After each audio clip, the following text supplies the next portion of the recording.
to space, calling us to fly away. Don't you be afraid, everything will change. You and I, jumping off the edge. They say dreamers never die, so come and fly, come and fly, come and fly away with me. We're rising, we're falling, we're making moves. We're climbing, we're soaring, 1,000 views. We're rising, we're falling, we're making moves. We're climbing, we're soaring, 1,000 views. Come and fly away, come and fly away, come and fly away with me. Good morning, good morning, good morning.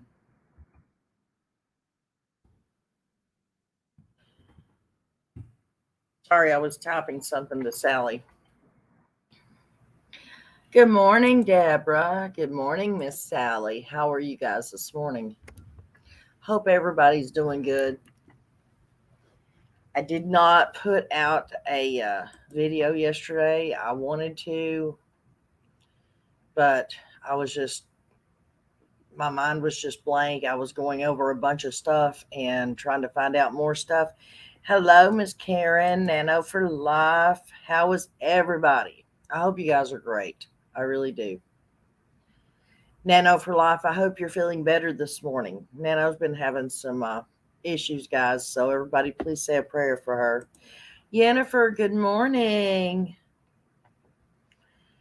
We're going to wait a few minutes, guys, and let everybody, whoever is going to be coming in, come in. I know it was a late notification. Of course, I've not been doing real good about my notifications lately because my notification thingy that goes out to you guys evidently has been messed up anyways. But I figured instead of doing a video today, I was going to do a live because this Kiely Rodni case is, Lord have mercy, it's getting out of hand, is it not? Are you feeling better, Nano for Life? I'm so glad, hun. Angie Styles, good morning, hun. I really do hope everybody's doing good this morning. Here lately, and the last few days, I've been playing more of my Sims again, and I've been watching more of my crafting shows that I love to watch. I've been watching how to make a bunch of Halloween decorations. Does anybody else like to craft? I love crafting. I love it.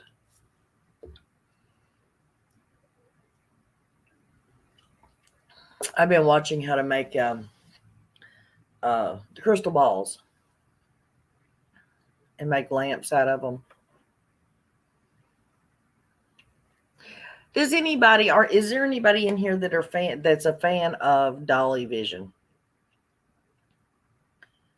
Because I have to tell y'all, when I first started, seeing him out there, and because of the music that he plays when he first comes on and stuff, I was just like, no. And then when he went to Rogersville, I was just like, yeah. But the last little while, hello, Stitching. The last little while, I've really been watching Dolly Vision. And I'm telling you guys, one of the best creators in the true crime genre. I'm telling you guys. The dude has common sense. He's open-minded. He has common sense. He don't have no drama. Not that I've seen anyways.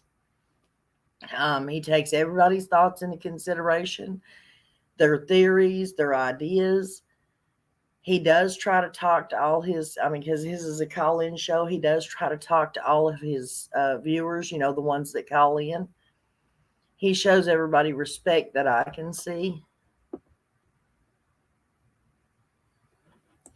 I love crafting, Sally. I really do love it. Good morning, Mrs. Pete. How are you this morning? Yes, this case does get crazier by the day, just like with the Summer Wells case. I agree. But I mean, I bring up Dolly Vision because we're going to be talking about some of the stuff. Now, some of the stuff is stuff that I've thought of myself that I, as the case has progressed. But Dolly's had a lot of people sending him in information and stuff the last few days, and I mean, he's getting some information out there that a lot of other people don't have. It depends on what he's talking about. Some things, right? I agree. There's some things that but the last few days with the Kiely Rodni, or the last week or so with the Kiely Rodni case, he's been making a lot of sense, guys.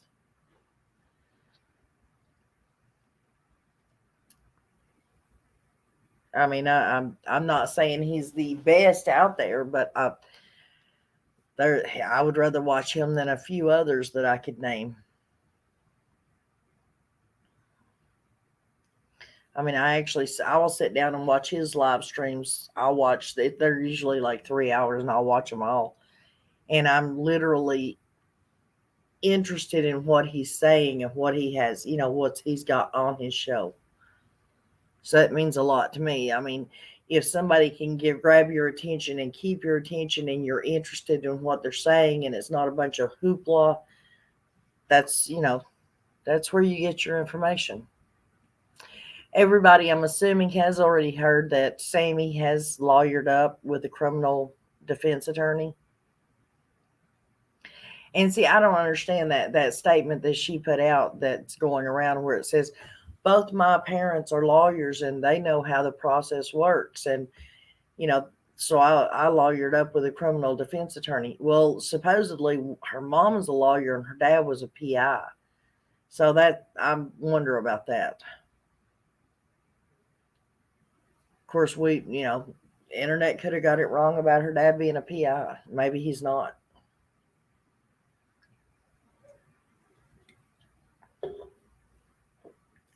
So yes, it is true. As far as I know, she has lawyered up. Yes.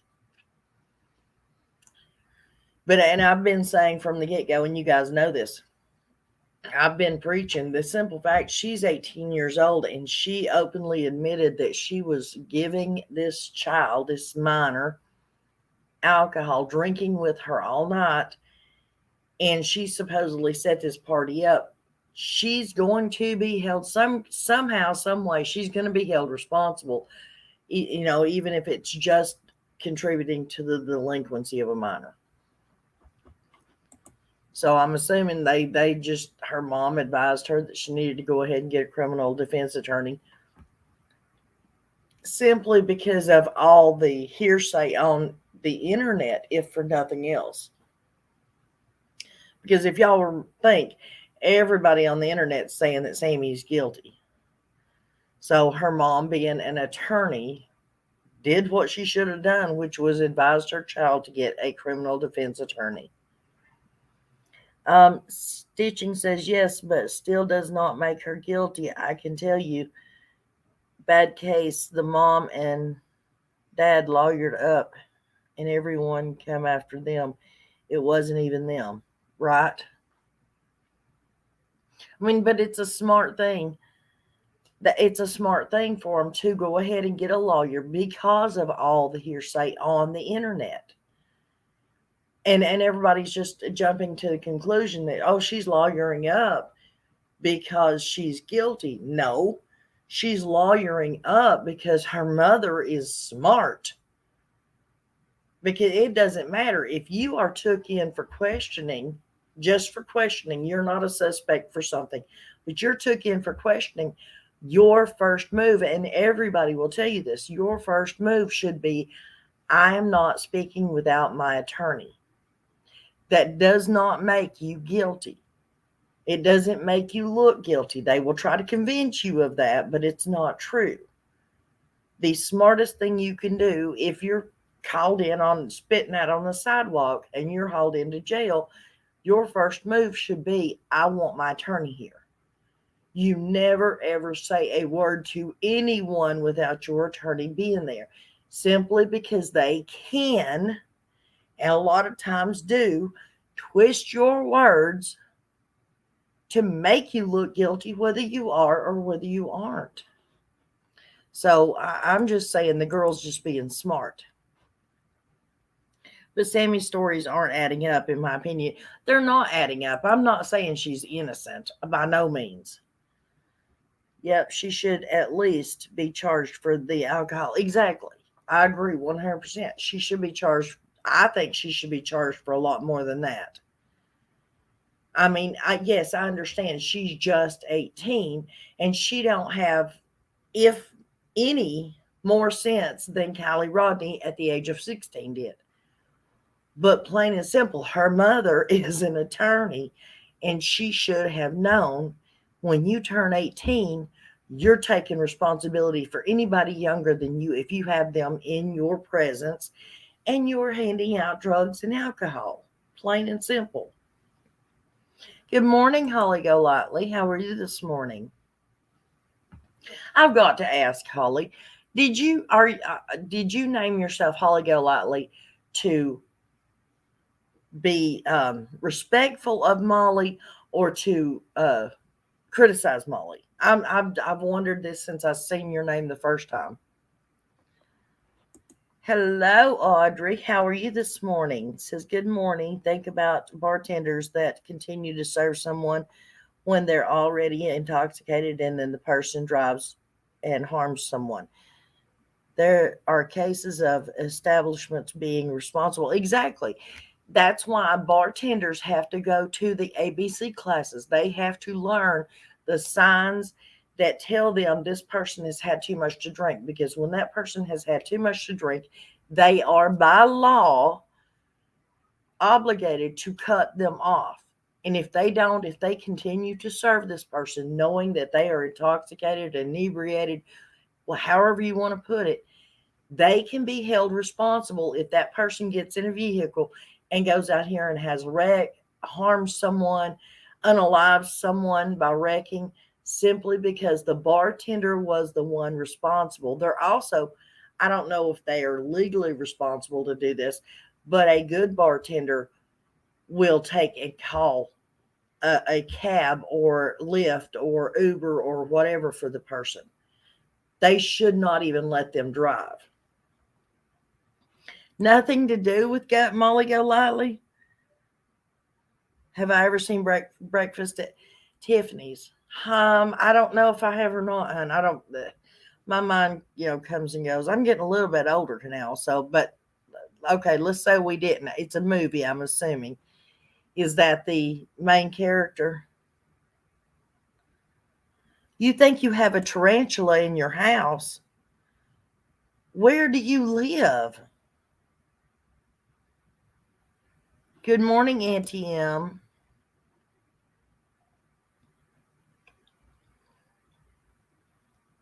Anyways, I have a few notes wrote down of things I wanted to talk about this case.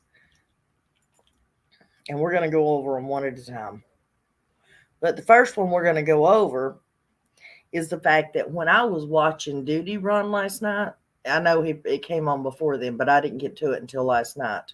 You live in Oklahoma? She's the main character in the movie. It's an older movie, yeah. Anyways, in Duty Run, Doug was there from AWP, Doug Bishop. And he plainly states, because everybody's having this conniption about how this car went in this water, how did it flip, what direction was it pointing. And on Duty Run, he actually says the car, the front of the car, the headlights part of the car was pointed out to the bigger body of water, just like if it had drove into the lake. That's how the car was sitting, except it was flipped up on its top. Now, the way that Jimmy on Dolly Vision explained it this morning, which made a whole lot more sense, was because the passenger side window was rolled down, that the water started filling up and it was pushed, drove, whatever, into the water. The water started filling up in the passenger window, which made it go ahead and flip sideways and land on its roof, with the front of the car pointing towards the body of water, not the bank. So if it flipped sideways because the water was filling in through the side window there would not have been an air pocket of air in the back of the car. Everybody's saying, well, she was in the front and she crawled over the seats to get to the back of the car because it was, tipping forward. The engine part was tipping down in the water and there was air bubble in the hatchback. No, if the car didn't go down that way, if it went down sideways, there would not have been an air pocket in the hatchback of that car. So she did not crawl to the back of that car to get air or panic to get out of the hatchback. If the car was tipping sideways, her thing would have been to go to that back driver's side window that was halfway down. That would have been her easiest way out of that car.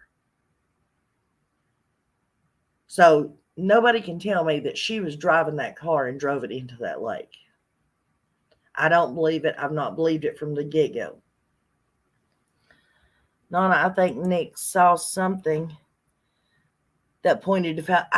I said that from the get-go. I've said that when I saw it before Don B ever watched AWP's video. I was talking to him and I was telling him, in my opinion, when Nick came up, the expression on his face and the shock in his voice, the plain and simple fact is, now granted, this was Nick's first time going down and finding remains, but they expect to go down there. They were expecting, if they found that car, they were expecting a body to be in that car.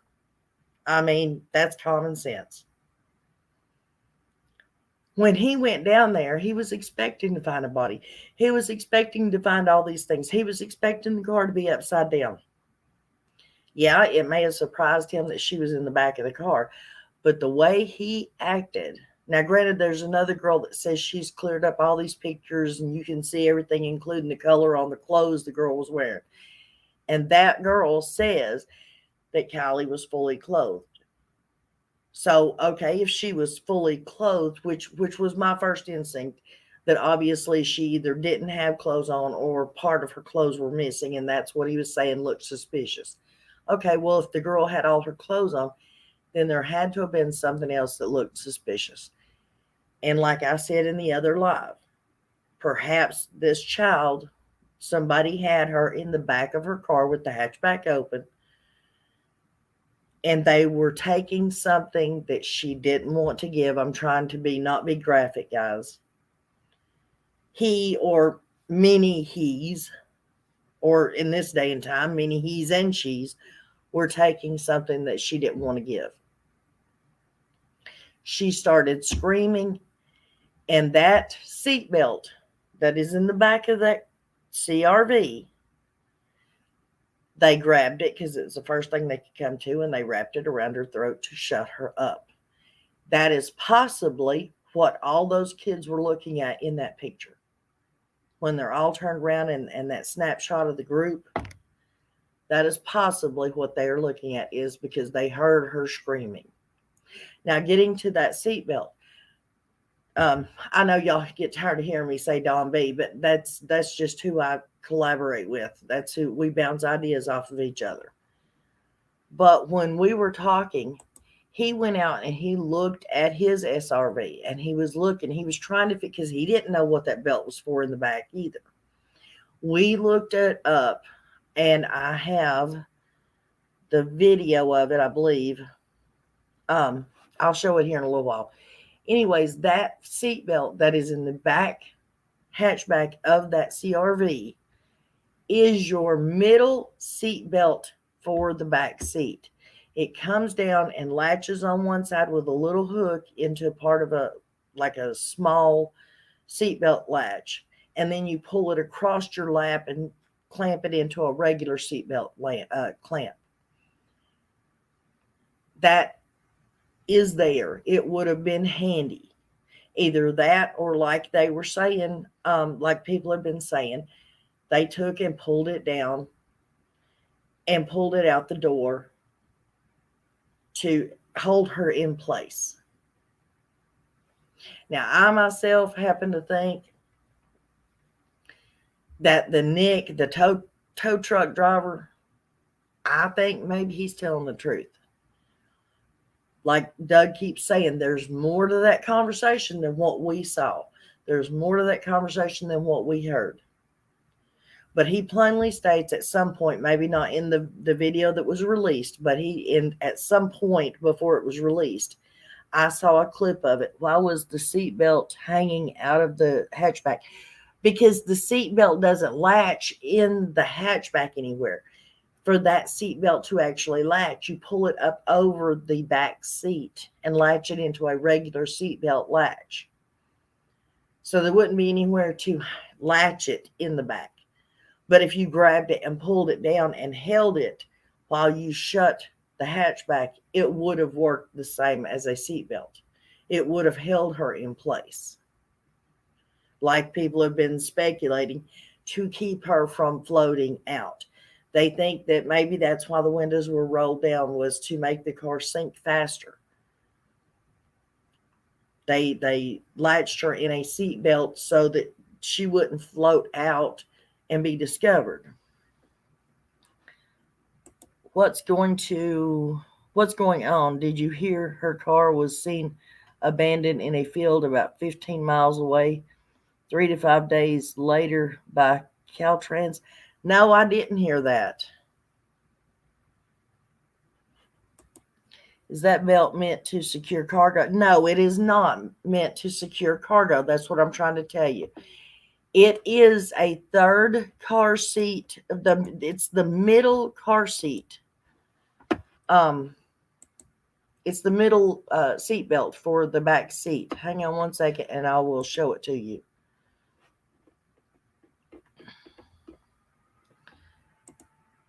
As I'm in the midst of applying. All right, let me get it. Let me share. I'm going to share the screen, everybody, okay? And that way you all can see what it is for. For residency right now, wish me luck. Grammarly has again been a lifesaver with my application. Okay, let's get on up here. On the left, a seatbelt for the passenger on the right. But what about the passenger in the middle? Well, his seatbelt is up here. Let me show you how it works. You unhook it from the ceiling. Use the smaller clamp here. Plugs right in. Use this big attachment across your waist. And now you're all buckled in. But what happens when you want to leave? Let me show you.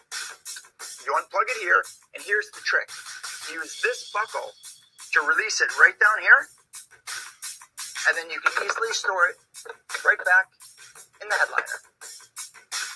How simple is that?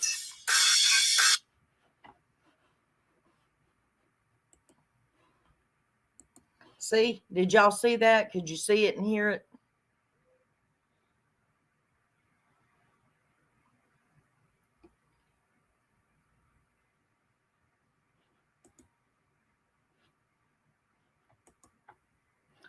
I feel like the two people, the tow truck driver seems suspicious walking around the car.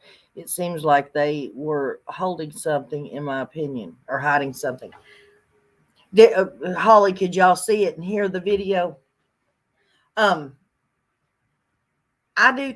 Okay, hold up. That's another thing I wanted to talk about.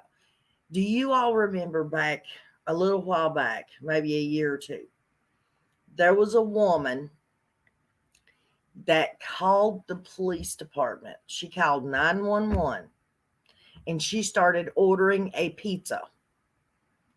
And the guy the dispatch was like, ma'am, I'm sorry, you've got the wrong number. She's like, no, I don't have the wrong number. I don't. I want this kind of pizza.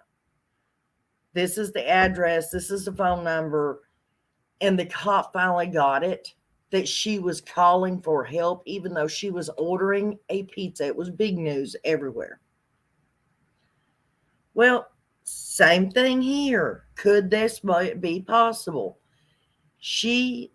However, if it really was Kylie that was in the car that the tow truck driver saw, could she have called roadside service and started asking stupid questions just to keep him around, to get him to understand that she needed help. Somebody suggested that the reason she was having him show her how to do the gear shifter and the seat belt was to get him close enough so that she could tell him that she needed help. Obviously, she didn't, because he would have said it. Or maybe he did say it. Maybe that's the part that Doug keeps saying we don't know, that we haven't heard. But if y'all will remember, he said that every time that guy that was with the girl in the car would walk over to where they were at, the girl would walk to another spot. If they were in front of the car looking at the battery, the girl stayed on the opposite side of him than where that guy was at. So could that be the fact that she was scared of the guy? I mean, why else would somebody call roadside service and start asking them about a seatbelt? How do you snap a seatbelt? Then again, it did sound a little funny that she was asking, how do you latch the seatbelt to your own belt? I mean, that was a little weird, in my opinion. Right? That does make sense. I mean, if that was really Kylie, you believe it was Kylie signaling to the tow truck driver? Right. I mean, if that was her, that could very possibly have been what she was doing. I mean, if you ask enough dumb questions, hopefully it's going to ring a bell to somebody. I also want to point out, there was creators giving him a hard time because, he could remember the freckles on the dude's face, what the guy was wearing, this and that. I also have pictures too to show you guys what a bro tank is. But they were giving him a hard time because he couldn't remember this. I mean, he could remember everything else, but he couldn't remember what day he saw her. But he does nail it down to, I looked on my GPS and it was either Saturday or Sunday. Well, if it was Saturday or Sunday and he can't remember which day, but his GPS tells you that he was out there Saturday and Sunday, that was still after the party. That's the point. It was still after the party. So if it was her that he's seen or her car that he's seen, it was still after the party. And I don't think somebody's going to come on a big enough YouTube channel like AWP, get out there in the public and say, oh, I saw this and this is who I talked to and this is what happened and we've got cameras to prove it, just to be getting 15 minutes of fame. They're not going to make those kind of allegations and cause themselves to get in trouble if it didn't really happen. Now, granted, it may not have been Kylie. It may not have had anything to do with her case. It may have just been a stupid blonde. No offense to blondes. It may have just been a stupid blonde and some creepy boy that was with her. And they really didn't know how to start the car. They really didn't know about the seatbelts. And he just put two and two together and thought that's who it was. But on the other hand, I believe that he actually saw either her or somebody that looked like her that was trying to pretend to be her. Exactly. Yes, that was the next thing, Rocky Top, that I was going to say. And on top of that, everybody's giving him a hard time saying, I don't remember what day it was. But if you will have listened in the whatever clip it was that I seen, I forget. He says that he had a conversation with his girlfriend. He drove off, left them sitting there. He drove off and pulled off the side of the road and called his girlfriend and said, you will not believe the stupid idiots I just ran into, and was telling her all about it. He didn't say stupid idiots, but you get my meaning.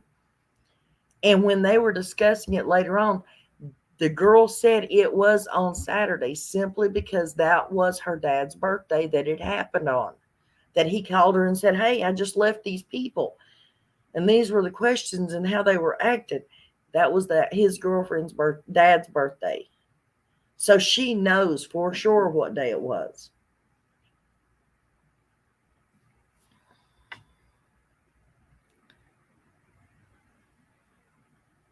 Finally found some people with some sane thoughts.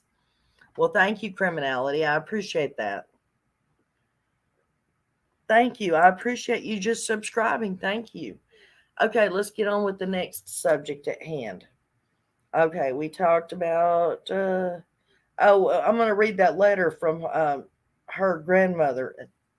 Whoever it was, I think it was Dolly's channel. They said it was from the grandfather, but it wasn't. It was from the grandmother.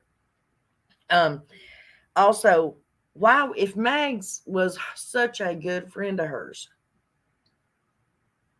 why would Mags come stay at the party just for a few minutes and then leave? Her and Mags were just got back from holiday with her mom, vacation.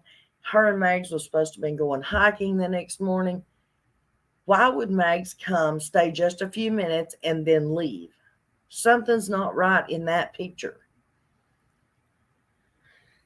We've heard rumors. It is rumors, guys, allegedly. Her parents were at that party. Have y'all heard that? Her parents attended that party. Supposedly, allegedly. There was probably, and everybody's saying, well, we don't see no pictures except for maybe 100 kids in there. It don't look like no 300 or 400 people. Maybe it was 150 kids. Maybe it was 75 more people there that were the friggin' parents of these kids. Did anybody ever consider that? Maybe that's why you're not seeing more pictures of the kids.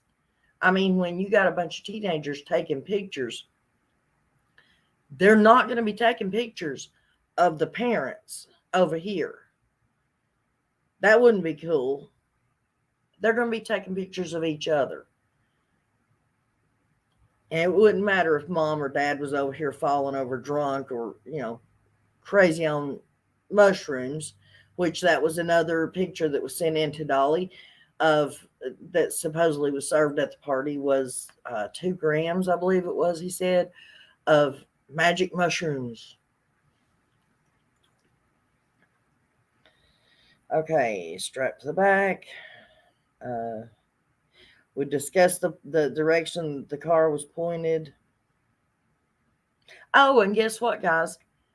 After, now Doug played it down. Duty Ron announced on his thing, he said, Doug, you were asked after they found Kylie. It was either after or before. The FBI requested that Doug do a training session with their guys to help improve them and show them what Doug and Jared and them do that works compared to what the FBI, TBI, and all them do that don't work. Isn't that cool? That they got to help train the FBI.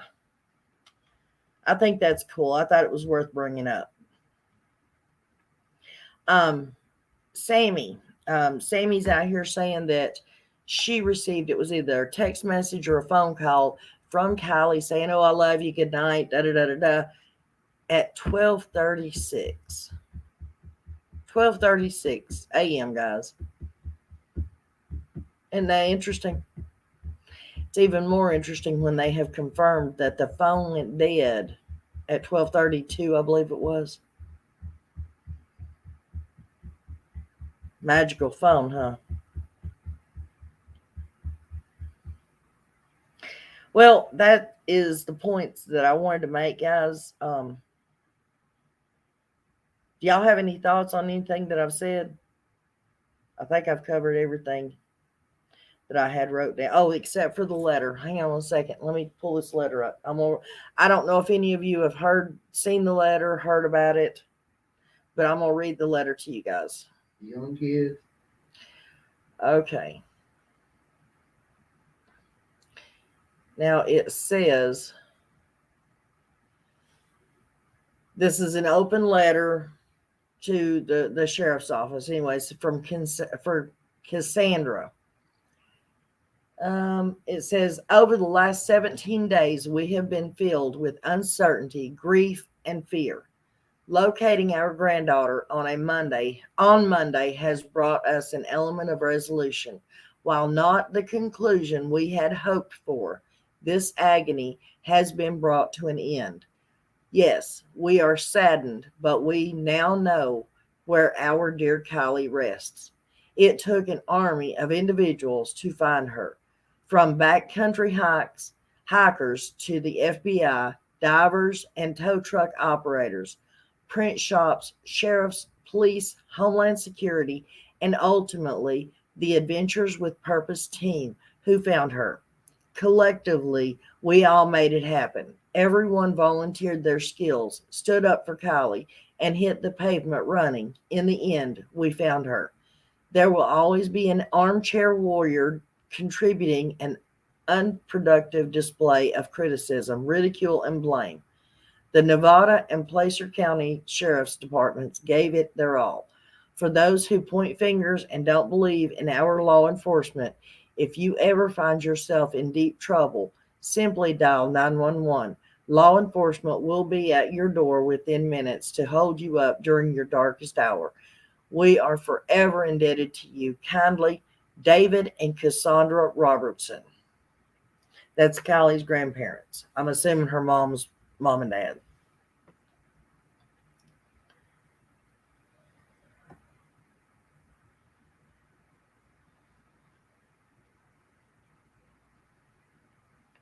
So, do you all have any thoughts? Sally, would you like to come up? Are you busy today, hon?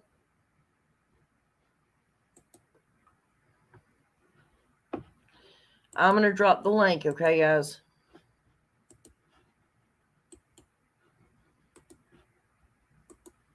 Sally, I would like to hear from you if you want to come up. Amy Lou Who says, thank you, everyone, and have a great day. Please hit the like button. Subscribe if you haven't. You are always welcome in Nana's safe place. Thank you. I appreciate that.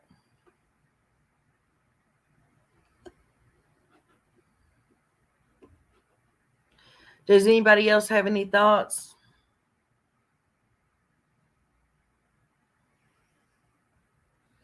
Oh, thank you, Rocky Top 64. It says, welcome at Criminality.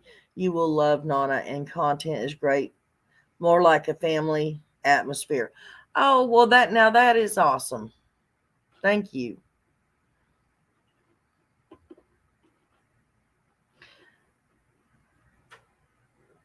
$12:33 is when the phone went dead. I thought that was when it last pinged.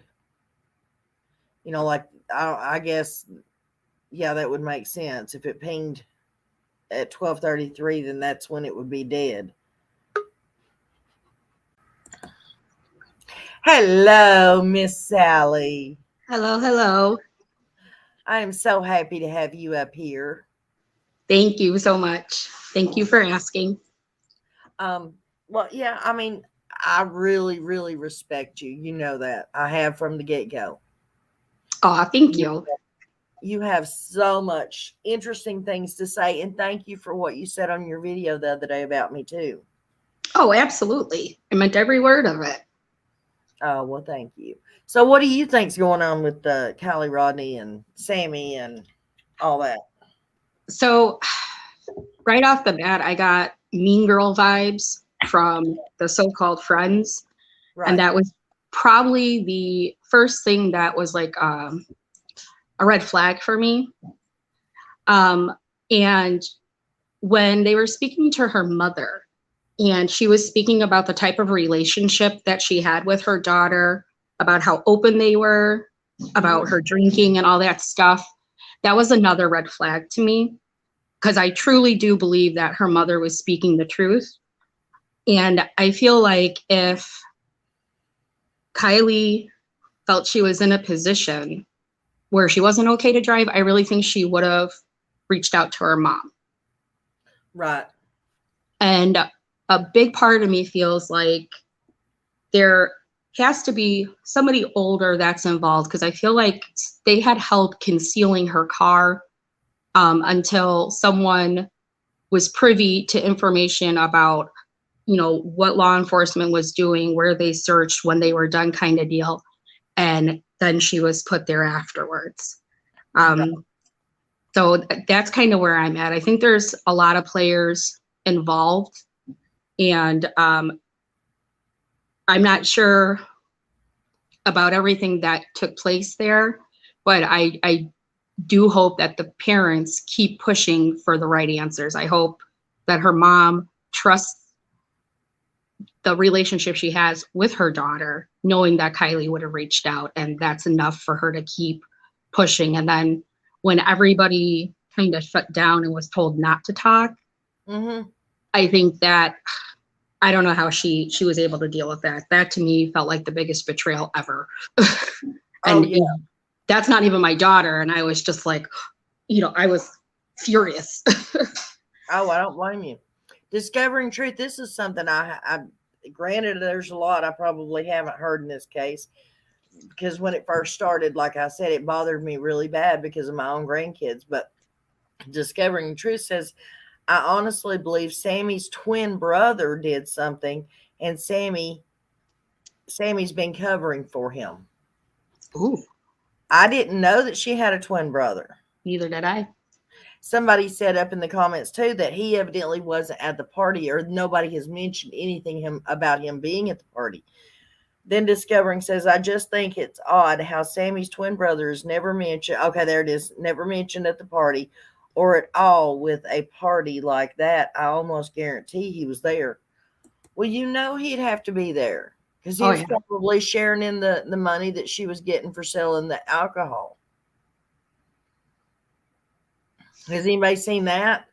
There's pictures that shows the prices and stuff of the alcohol that was being sold at the party. No. Yeah, and the Venmo, it has a Venmo link so that you could pay through Venmo to Sammy's Venmo. Oh, wow. Yeah. I kind of started like pulling away from it with all the craziness. Summer's case has jaded me. So when I start seeing other cases start going that direction, I'm starting to pull myself back for my own sanity. Yes, absolutely. I agree 100%. And the Summer Wells case has literally drove us all nuts. Mm-hmm. And the girl, and listen, let me tell y'all something. I don't cover some of the cases. Like, I live here in Tennessee. That doesn't mean I'm going to cover all the cases in Tennessee that happens. And the billionaire heiress, whatever she was, that went missing in Memphis, and then they found her and all that. I just read last night on Facebook, Trevor Lee, he's the teenage kid that made the first donation. He's the one that set up the trust fund or the reward fund for Summer Wells, right? He reports on missing people and stuff like that on Facebook. And he put out there last night, he was saying that, first of all, yesterday, that family, Eliza's family, was asking people to stop on social media, period. Don't even bring their name up, just stop. And he was saying he was going to. But then later on, he posted something else, and I had no clue that there was suspicion in that case of it not just being the guy that they caught. There's suspicion that woman, hypothetically, allegedly, I'm not saying this is true, okay? I'm just so I can get my point out there. The husband hired a hitman so that he could wind up with the money, kind of deal. Oh, yeah, I heard that. And then he was running off with the nanny, too, supposedly. I had no clue that any of that was going on in that case. I thought it was just a crazy guy that grabbed a girl who had no idea who she was and did what he did. But what I was saying was, I don't report on all this stuff because the Summer Wells case is so unbelievably driving everybody mad. And do you know how upset we get, Sally, with the Summer Wells case, and the law isn't doing anything? Mm-hmm. Then, of course, we go over here to the one case that we latch on to, the Kiely Rodni case. And then come to find out, the law enforcement wasn't doing what they were supposed to be doing. Could you imagine getting a hold of another one? My personal opinion is that a lot of people do have a hard time believing that there is corruption within law enforcement. Rightfully so, because we have all been brought up to respect law enforcement, to trust them and everything else. So when stuff starts coming out, I feel like people are hesitant to believe what they see and hear. But unfortunately, it seems like it's way more common than I even thought. Right. Criminality. It wasn't the picture of the table with the solo cups. It was like a little like on a beach somewhere, you know, the little bar shack thing, and it's got a big brown sign above it that tells the prices and stuff. You'll know it when you see it. That's the picture I'm talking about. Discovering Truth says, I've been looking for a picture of her twin just to see what he looked like, and finally found him, and it turns out he looks like Ronnie, the tow truck driver. Anybody else think tow truck driver looks like? Oh, holy. Sally? Oh, Lord. I have to look. I didn't even realize you had a twin brother. I didn't either. I'm going to have to look at that too. But I don't know why everybody is attacking that tow truck driver. He did not have to come forward.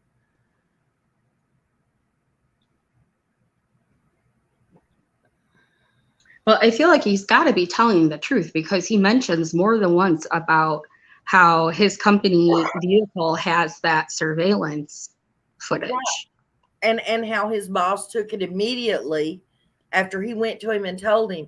His boss took that video immediately and put it in lockdown, and nobody was allowed to look at it until they could get it to law enforcement. Mm-hmm.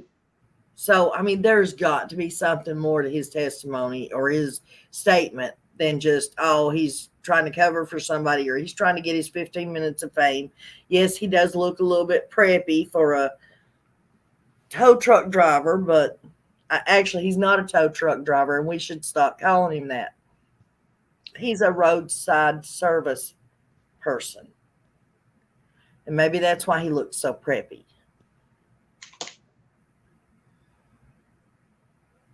Maybe all he does is jump people off. I mean, maybe he don't get greasy and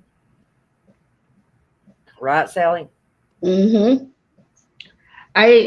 When he first started speaking, I kind of felt that way, but then as soon as he mentioned about the surveillance, that's when I was like, okay, he has to be telling the truth. I mean, come on, anybody with half a brain wouldn't do that. You know what I'm saying? Like, because that would automatically prove whether or not he was telling the truth. That's why I feel like he is telling the truth, because he's got proof.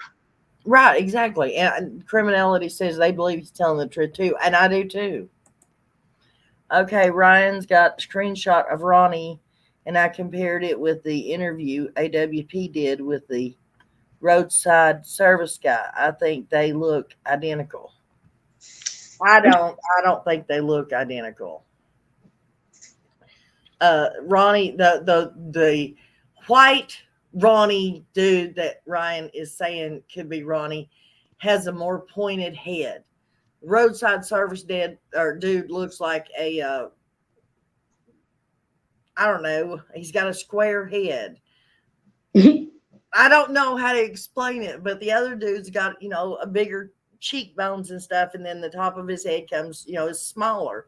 They don't look alike to me. I'm sorry. I don't think they do. Yeah. Holly says he's a mechanic. Preppy look is Callie. He wasn't working during the interview. Well, true. Yeah, that's true. Hey, do you think maybe when roadside came, you think Callie could have been already in the back? There's people thinking that. And I mean, if you throw a bunch of clothes and stuff on top of somebody, 2 college kids out. He already said that they looked like they were hungover and stuff. He probably wouldn't have thought nothing about a bunch of covers or clothes or something being scattered all over the back of the car. Mm-hmm. Of course, I think I'm not a criminal. Okay, I'm not, but I got really good, criminal thoughts. I think I'd make a really good criminal. Me too. I mean, come on, who else would think of that Grandis took and unscrewed? There's only 10 screws on the inside panel of your tailgate. If you unscrew those screws, there's just an empty, except for like the bars and stuff that unlatch it, there's just an empty cavity in a tailgate. There's nothing in there. It would take a criminal to take 10 screws off, stick a little girl's body in there and put them back, and you could drive off that property and nobody think twice. Right. And it wasn't like they had the dogs up there searching the cars that night, because they at that time, sorry, I'm getting off on the summer thing, but they at the time that night wasn't thinking, hey, the parents done something with this kid. They were out worrying. If they had dogs up there, they were out worrying and looking in the woods for her. Right. So they wouldn't have been searching the cars. They could have put that baby in that tailgate. She could have drove off the hill the next day, went and unscrewed that panel, put the baby somewhere, and then somebody go pick her up later on and do something with her. Right.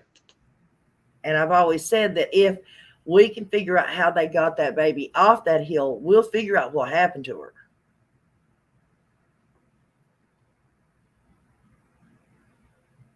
You still think Jody Sue's involved, though, don't you? Oh yeah. I had to really step back specifically because of her, because of everything that started coming out, and I'm just waiting. I don't know how deep she's involved, but I do feel like there's more than her just trying to get the attention. There's just a lot of red flags around her. I mean, if I'm wrong, I'm wrong, but she's a monster, in my opinion, personally. And with all the deception and everything that's been around her and how she's like manifesting everything. Yeah. I just feel like there's something else there. Whether she's covering for somebody or covering for herself, I don't know, but I feel like she's involved, yes. And somebody was asking, see, who was it that said something about it? Oh, did you hear on CSO? No, I did not hear on CSO. I heard it on Dolly's panel, and I actually have the exact quote. She said, Sammy says, my parents are both lawyers. They know how the process works, which is why I have hired a criminal defense attorney. That's what was said by Sammy. And at first I thought that was suspicious, but then when I found out what her parent occupation was, then it made sense. Right. And that's what I'm saying. Even if your parents weren't lawyers, if you just have either you're in trouble all the time and you're always needing a lawyer, or you are very intelligent people that know something about the legal system, you would know to hire an attorney. Do not open your mouth until you have an attorney present. Yeah. So that doesn't mean she's guilty or innocent. It just means she's smart and they have money and they hire attorneys for everything. Yeah. Oh, I would like to put this out there, though. And I mean, y'all know I am a conspiracy theorist. I love conspiracy theories. I love the mystery of it. But I do want to say this. Ryan Upchurch is thinking way out the box. Okay, I agree. 100%. But you have to keep in mind, Ryan Upchurch is not just a creator out here that's trying to make money off YouTube, blah, blah, blah. And it's not just one man. Ryan Upchurch is a it's not actually an industry, but you understand what I'm saying. It's an industry. It's not just him. He has lawyers. He has managers. He has PR people. He has his mother. I mean, there's a whole slew of people. They're not going to let Ryan get out here and just start running his mouth about anything and everything without he has something that he can back it up with. Maybe he's not, I mean, yeah, the pictures, I don't believe the pictures that he was throwing up there. They look like each other. I don't. My daughter believes it, but I don't. But I'm just saying, Ryan's not an ignorant man. If he was, he wouldn't be in the position he's in right now. He has other people that are looking out for him, and they're not going to let him come out here and do something that is going to ruin his career. So we need to listen, even if it's between the lines, listen to what Ryan's saying. Because he's got, investigators and people that do all this stuff for him, plus his own friends that he is having delve into this. So we're just one person looking. There's like 15 people behind Ryan that is looking into this. Just saying, just putting that out there. I agree. I was actually watching 2 videos that he had put out recently, and this guy is smart. He's more than just a musician. I didn't even know he was a musician until he came into Summer's case. And I finally listened to one of the songs, I think like last week for the first time, and it was by accident because I followed him for the true crime. Yeah. I mean, he's a funny guy, and he's smart, and he's passionate. And yes. I honestly think he has a knack for this. And he also, like you said, he has all the resources too. But I think he's pretty intuitive. He's a smart guy. He is. And that last video that he put out, I shared it on my community tab because, I mean, I just thought that was not that I personally don't believe that 335 million, billion, whatever years ago that, I'm sorry. I believe in the Bible and what the Bible says. And anyways, getting on, he was doing a video about the language, how all the different continents have their own language, the races of people have their own language, and where he thinks it came from. He also believes that the Romans made it to the continental United States, or this continent way back when, and he shows proof of what he's talking about. And I just found that really interesting, and y'all need to go check that out, because he believes that the Romans actually made it over here before anybody. Yes, that video, that's the one I was talking about. Yeah, very good video. Rumors, not tuners. Spell checks, my friend. Honey, let me tell you something. When I'm making videos or when I'm typing stuff out, my phone is my best friend. My phone is right here, and I'll hit that Google and say the word and get the right spelling. So. Same. Okay. I heard about her lawyering up and said both her parents are lawyers, which isn't true because her mom owns Sierra Tahoe Investigations, and it has 2 employees. I assume her mom and her dad. Really? Because I heard her mom was a lawyer and her dad was the PI. Wow. But I still, in my opinion, I'm going to have to take people's word for it until I find out differently that she has lawyered up. But I found it suspicious that she would say both my parents are lawyers when we'd already heard one of them was a PI at least. I think it's odd that she just felt the need to mention it, but that's just me. I know, she gives me, like I said, she gives me those mean girl vibes, so I don't know. Well, I made a video about this not too long ago about the similarities. Well, maybe not the similarities, but the possibility of similarities between. Do you remember the little girl that was unalived? Or she didn't get unalived. She did survive, but they tried to unalive her. The Slender Man deal. Yes. Yes. Okay. Think about it. And I found there's another set of 3 girls that were all best friends. And the same thing happened, but they succeeded in their endeavors. Mm-hmm. So it's not like it would be something new. And I agree with you about the mean girl thing. And I think Megs is involved in it. I'm sorry, I do. Oh, there was another. Go ahead. There was another thing that Sammy put out supposedly, and it talked about how Jagger was her boyfriend and is now her best friend, and now he's with Kylie. I'm not wording this exactly right, but basically, y'all get the drift. Mm-hmm. And that her turn makes her mad now, blah, blah, blah.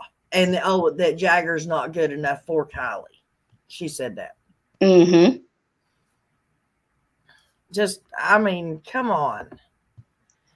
I guarantee you, Mags and the other girl, what's the other girl's name? I think Katie or something. Katie. I guarantee you they're all involved. Oh, yeah. I agree 100%. Definitely. And the other thing that stood out to me is that, well, I don't know. I'm a very emotional person, so I don't know. Maybe it's just me. But I feel like if I was friends with somebody for a couple of weeks to a couple of years and that situation happened, I would be choking up talking about it either way, because it's such a traumatic thing that happened and you want to know, like, she was there 1 minute, she was gone, what happened? And these guys are talking like they're talking about a bologna sandwich, like, you know what I mean? There's no concern there, there's no empathy there. Absolutely. That's why I think Megs is involved, because that's what I'm looking at with Megs. Listen, I've got a friend who Facebook just posted a thing. It says me and this other girl have been friends for 10 years. And I'm like, I got on there and commented, 10 years, Facebook don't know what they're talking about. Try 47 years. Me and her have been friends since second grade. Oh, wow. That's awesome. There's no way that you grew up with a person basically as close as sisters.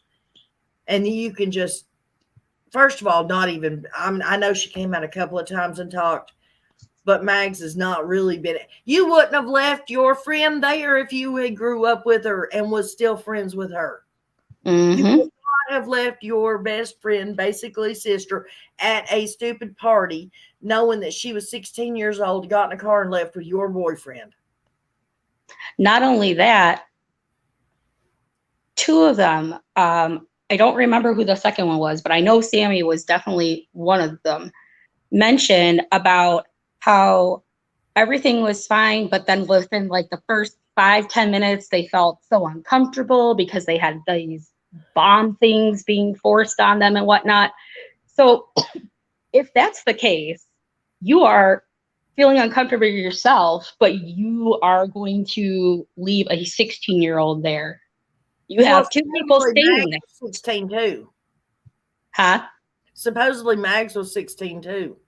Oh, really? That's what I've heard, yeah. But I mean, either way, honestly, you know, the age, now that I think about it, the age itself doesn't matter, because I'm going to be 40. And if I was out with my best friend or somebody I considered my sister and I was getting bad vibes, I'd be like, let's get the hell out of here. Exactly. Or if I saw something was, you know, not right, and they're like, well, I want to stay. Well, then I'm staying with you until I can get you out. Like, you know what I'm saying? So, you know, the age part, I'm wrong about that. That really doesn't matter. That's just like morals, I guess. Exactly. But I mean, no, that's the very reason though, when normally, and it doesn't matter the age, because when I was younger, that's when I did go out. I don't go out so much now. So, but the whole reason that you don't go out by yourself to drink or, you know, do anything out by yourself is so that things like this don't happen. That's why you go in, you know, 2 or more groups, is so that the other person can watch out for the other person. You don't go to a party with somebody and then dump them. Right. I mean, unless you know that you don't want to be there and you don't want to have no part in it. Mm-hmm. And like my a person I considered very close to me, like a sister. I've known her since we were in Girl Scouts. She used to, after her and her husband separated, she used to go on these like dating apps on her phone. Mm-hmm. I think it was called Tinder or something. I don't know. I don't know any of that stuff. And even if we weren't with her, my sister Danielle and I would always get a Snapchat picture of who she was going on the date with, the location that they were at, if they were taking his car, tags, everything. Yep. Yes. And you send a text saying, hey, I need you to come home, or call and be like, hey, there's an emergency. Like there was always a code word, something. Yep. Absolutely. Well, that was more, I got into the habit of that with my daughter when she started dating. No, I want the make, model of the car. I want to see the dude's driver's license. I got to get a picture of the tags, or at least get the number off the tags. I want to know where you're going and when you'll be back. You want to talk about a helicopter mom, and I'm still that way. Me too. Except I make her give, if she goes out on dates now, because she's no longer married, so she's starting over again. Now she has to give all this information to her daughters who live with her. But I mean, her daughters are 17 and 18. So my one sister, she hasn't dated in years, and I told her she's not allowed to date. She's going to be 39. I was like, no, you're not allowed to date because of all the craziness we see. I was like, nope. And it's true. I mean, and like I keep saying this, but this case, Kylie's case, really bothers me, because you have to understand, except for the baby granddaughter, which is the same age as Summer, literally 3 days older, the rest of them are 14, 15, 17, and 18. I mean, and it just scares me to death for them to walk out on the street. Yeah. I have two nieces, one that is just started driving. She's 16 and she's working and driving to work by herself and stuff. And another one who is 18 and just moved out on her own. She's working and living with her boyfriend and stuff. And they're very street smart, and they're very aware of their surroundings. But the same thing with them. I'm always worried about them. And when Kylie's case come across, they were the first ones I thought about, because I mean, honestly, if you think about it, it could happen to any 16-year-old, any 15-year-old, any 14-year-old, especially because the internet access that everybody has, it's just, I don't know, it just kind of opens up a lot more avenues for nefarious things to take place. Well, things like that in Newport doesn't happen as often. But we had a girl, I can't remember her last name. Her name was Megan Maxwell. That's what it was, Maxwell. I believe she was missing for 2 years, I think. And come to find, I think she was only 18. And come to find out, it was two locals who had took her, and it was a father and son. And they AR'd her and then red rummed her and burnt her car. But it may have been like 18 months, something like that. But it took for them to find out who it was. But they did find the person or people, and they did charge them. But it just scares you, even in a small town like Newport. I mean, we have in Newport, the actual town of Newport, I think we have like 6,000 something people. I mean, not many people at all. There's only 30 something people in Cott County, 30 something thousand people in Cott County, period. Mm-hmm. So we're a very, very small town. And stuff like that still happens here. And it worries me to death with my granddaughters being the ages they are. I worry about my grandsons too, don't get me wrong. Girls are more vulnerable, unfortunately, because they're perceived as easy prey. I hate to say it that way, but it's true. They're more trusting. FMX Star, that's a little, I mean, I understand you probably don't mean anything by it, but that's a little creepy to say. Says true crime is the university for criminals. You learn so much. No, they're actually right. I agree with I that. know they're 100%. right, but still, that just sounds a little creepy, don't you think? Oh, I guess not. I don't know.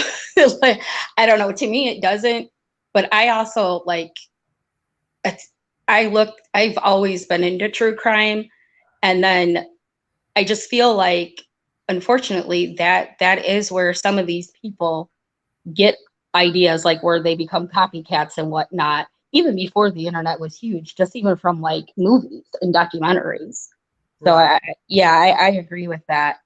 I'm not disagreeing with it. I'm just saying the way I put it this in my defense, okay? I do apologize if I'm wrong, but the way I read it was they were saying, "Hey, it's a university for criminals and I'm learning so much." Oh yeah, no, I didn't take it that way. Talking, I'm learning so much kind of thing. Sorry. I don't mean no offense by it if you didn't mean anything by it, if you're not, a weirdo or something, but Yeah, saying you learn so much. No, I agree. You do learn a lot. You do. And mhm.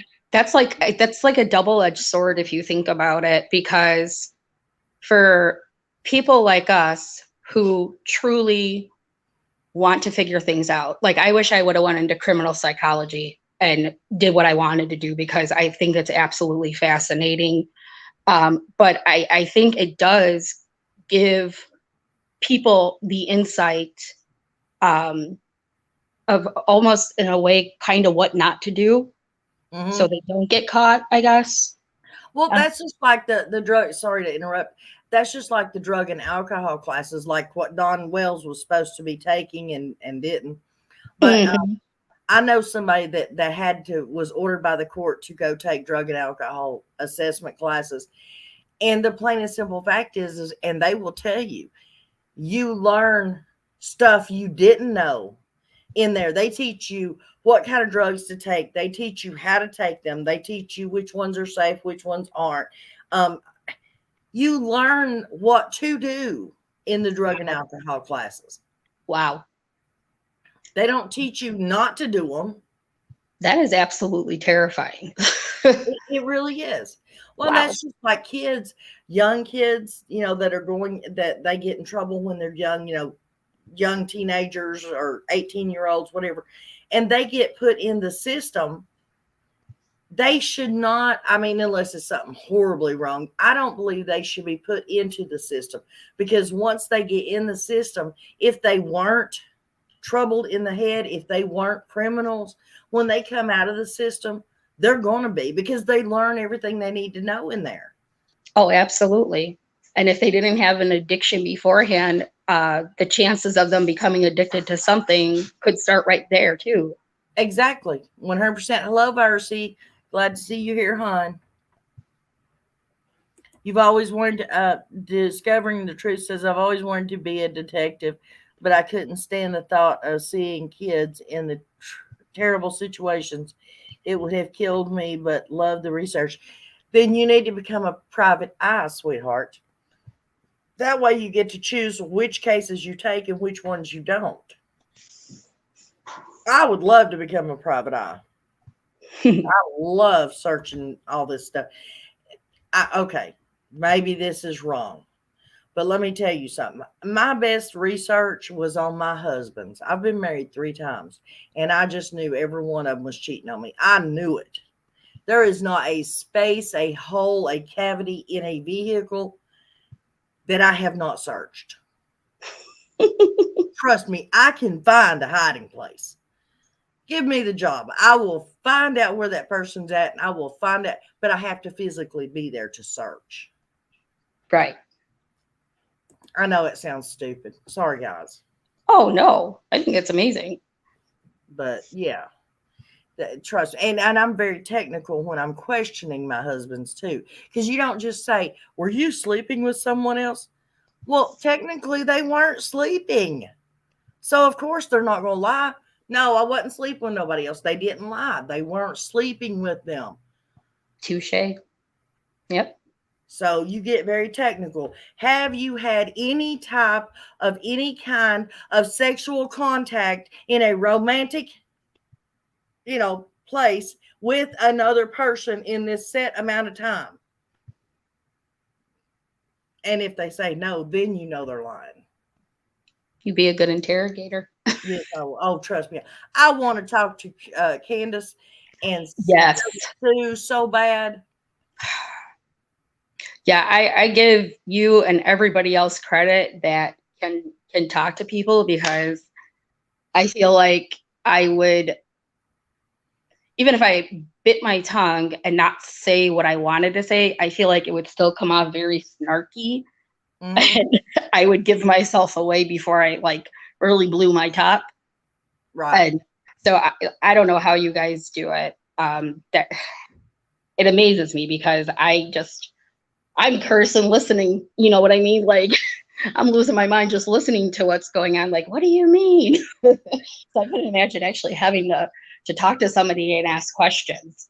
Well, trust me, being on like panel here would be a whole different thing than if you had them in person. If you had them in person, you could really get some, jabs in there, and it's not as easy for them to walk away. On panel, if you get smart with them or hateful with them or really, mean, they can just click a button and they're gone. Right. But right. in person, I'm telling you what, I would treat this sounds really odd and I don't mean it that way, but if I had her in person, I would treat her just like I would one of my own children. I would talk to her just like I would one of my own kids that has done something really damn stupid and was acting really damn stupid. I wouldn't give her no leeway whatsoever. And if she started that squalling shit, I don't do crying. You stop your squall. My mom taught me that a long time ago. You start squalling, I'll give you something to squall about. Yep. So, you know who I would like to talk to? Who? Ally. Ally. I have a friend that keeps wanting me to call Ally. I would love to get Ally's phone number. She wants me to call and talk to her. She just, so I'm a mother and I'm also an aunt. And I have also had children around me who've considered me a second mom or an aunt of theirs that weren't related to me, but that's just how close we were. Mm-hmm. And the way, at first, I was really like, oh my goodness, she, you know what I mean? Like, she had somebody supportive in her life. And then the more she started talking, for somebody who claims to love a child as their own or as their own niece or whatever, and all this crap that she claims, and then you find out everything the exact opposite. It's just like, I don't know, to me it's an honor to be a mother, but it's also an honor to be an aunt to a child that technically you don't have to be an aunt to or a godparent to. You know what I mean? They chose you. Exactly. They found that safe place in you. So to sit there and say, well, you love her and, she's your own, and then you've done everything not to help her, I got a problem with that. I got a huge problem with that. Huge problem. And I would love to talk to her, especially because and I'm not defending Candace. I am not a Wells supporter.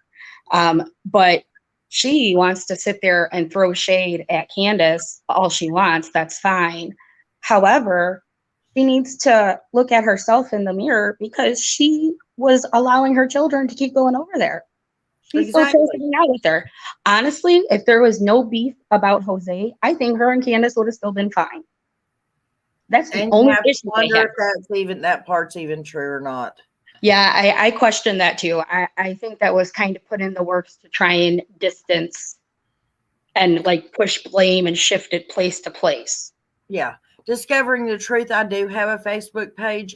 If you will put in chat what your name is, I will friend you so that we can try to talk, hun.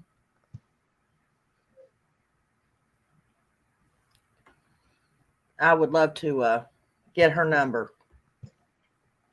As far as trying to get an interview with Don Wells, I would love to try to get an interview with him. I did try, as far as here in Talk County, if someone is in jail, you can get on your computer and go to iWeb Visit and visit with them over your computer at home. I thought that was all over the state of Tennessee. It's not. Only certain counties are signed up for this program, but I did try to see if I could visit with him over the computer. But Hawkins County evidently isn't signed up in that program. But I would love to go over there and interview Don Wells. And trust me, me and him would go at it. I believe he's the kind that likes to argue, and I love to argue. Me too. Jehovah's Witnesses, trust me, they rue the day that they want to come and sit on my front porch, because I'll sit there and argue with them just to be arguing with them. My husband always says that about me. I argue just to argue. I've been that way all my life. And to me, you can't tell me Jehovah, they believe whatever they want to believe. Okay. But I cannot see my sick little child laying in a hospital somewhere, and if putting an IV in their vein or doing a blood transfusion would save their life. How could you sit there and say, nope, my religion won't allow it. You just let them die. Ugh. You know, I just don't get it. I don't see that. God did not give doctors the technology, the know-how, the smarts to do this stuff if he didn't expect it to be used. Right.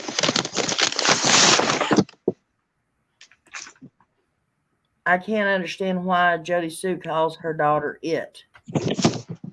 Ugh. Oh. Hey, May, how are you today, sweetheart?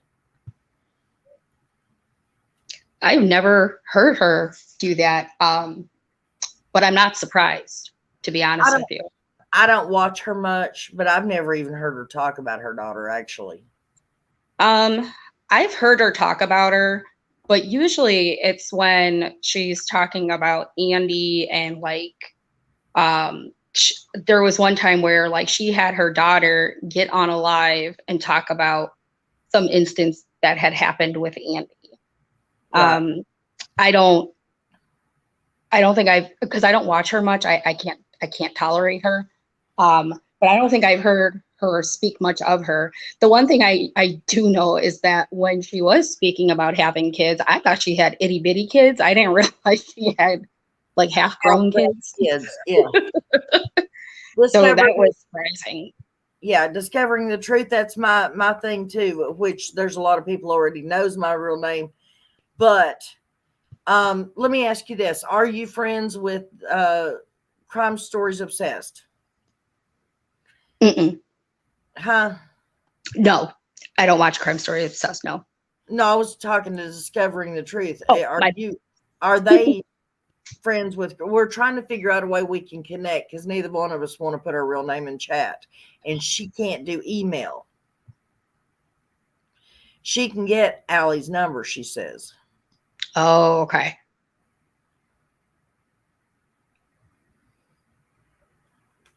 Oh, your cat died yesterday, sweetheart. I'm so sorry, May.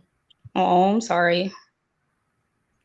My cat died a few months back, y'all, if y'all remember. So I understand what you're talking about, or how you're feeling, should I say. Yep, we just lost our dog in August. Oh. It was rough. I'm sorry, sweetheart. Yeah. But she's no longer in pain, and that's how I'm okay with this. Oh, Stitching, thank you. Okay, Stitching is going to put her name in the chat for her Facebook, Discovering, so you can go look her up on Facebook, and then you can send it on to me, okay? Oh, no. She'll get us in contact with each other. What, honey? I have a silly question to ask, and it's totally off subject. So you know how right now where we're talking and it's just like a picture of us. It's not our actual face. When Yeah. you do your live, how do you do that? What do you mean? Like, because when I tried to figure out the live the other night, it just kept showing me and I couldn't figure out how to take me off of the camera and like put, you know, like my little picture there. Are you going on live stream, going live, or are you going YouTube? I went through StreamYard. StreamYard. On YouTube. Yeah. Okay. You just when you go into the studio, Mm-hmm. there's on there, there's at your bottom of your screen, it's got a microphone, a camera, your settings, share the screen, invite, and leave studio. You just cut the camera off. Okay. And if you go into your settings, I believe it's the settings, and it'll let you change your avatar, or on your picture where you put yourself up on the panel, the little corner in the little person in the corner. If you click on it, okay, somewhere in there you put your avatar, whatever picture you want on there. Oh, okay. Thank you. You're welcome, sweetheart. Anything I can do to help. As I've said many times, I did not have anybody out here helping me, and what I have learned, I've learned by myself. Yeah, the other night when I was just trying to figure out if I could see it, because I'm visually impaired, so it's really hard to figure things out. I was about to be in tears and just like stop it because I was like, oh my goodness. Oh. But somebody that I watch, this lady named Crystal Medicine, she was so patient and she never did a live before, and she kind of helped me figure some things out. And I was like, okay, good, I can do this. Yeah, anytime you want to holler at me. I don't know if you got the message when we first started. I emailed you. Yeah, I sent you an email. Mm-hmm. Okay, I want to get our phone numbers exchanged. If you want to, at some point, we'll take and do a private chat on panel, and then I can help you actually work through all this stuff. Okay, yeah, because I'm planning on doing my first live tomorrow. So that like I figured some of the stuff out, but that was the one thing I just wasn't able to figure out. So okay. Well, yeah, later this evening after Lana's story time, she's Nano for Life goes on at 2:00, guys, Eastern Standard Time. So when she does her live stream after that, Sally, if you want, you can holler at me and we'll get this hooked up, or I can help you however I can. Okay. Okay, thank you so much. If that makes sense. Yes, it does. As long as my child lets me do it, because he'll be home from school by then. But yes, I appreciate that. Well, I mean, it does. Unless you're talking about him taking over the computer. Oh no, he's just always at my butt. That's fine. On private, when it's private, nobody else is watching. It don't matter. I mean, I don't care whether it's live stream or not. If you got kids screaming in the background, it's fine with me. I don't have a problem with that. Right, right. But when it's private, you ain't got to worry about what's going on in your background, because I'll take and just delete it after we're done anyways. Okay. That sounds good then. But that's how I teach everybody, like people who have never come up on panel and stuff. I get them on the phone and then I'll talk them through how to get up on panel. And then once I get them up there and, show them around and stuff, then I'll just take and delete it. Okay. Oh, you know what? I did have one question about Kylie's case. What is your opinion about Xaname? I think her name is Xaname. Xaname. Yeah. Well, I think she's very pretty to start with. I think she's gorgeous. Some people think she's pretty. Some people think she's a wart lady or a herpes lady, whatever you want to call it. I myself think she's very pretty. I would have to dig into it. I would not be able to believe anything coming out of her mouth until I could see it for myself. And it's not that I don't think she was out there scouting for a place to dump the body or anything like that, but just the simple fact of supposedly she was from Kuwait, and then she's a U.S. Soldier, And then she was a cop here in the U.S. And now evidently it's coming out this, oh no, she was born in the U.S. Well, if she was born in the U.S., why did she go to Kuwait? Or wherever it was that she's supposedly from. I mean, it's just a lot of stuff. And then why is she jumping up on people's panels when it had absolutely nothing to do with her, and defending somebody that you got to admit, Ryan was not crazy when it came to that Ronnie guy. I've Nope, got sure wasn't. out there following this kid around, and we were giving drugs to all these kids, and we were hoping we were going to get lucky. And no, come on. That Ronnie dude was there, or else he'd have give up who his cousins were just to prove his own innocence. Mm-hmm. Yeah, I don't trust her. I don't trust either one of them. And I agree. He definitely was onto something.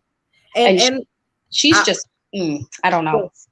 Let me say this about Ronnie, and I've not heard anybody else say it. I'm not that they didn't think it, but that Ronnie dude, plain and simple fact, just like with I done forgot what I was gonna.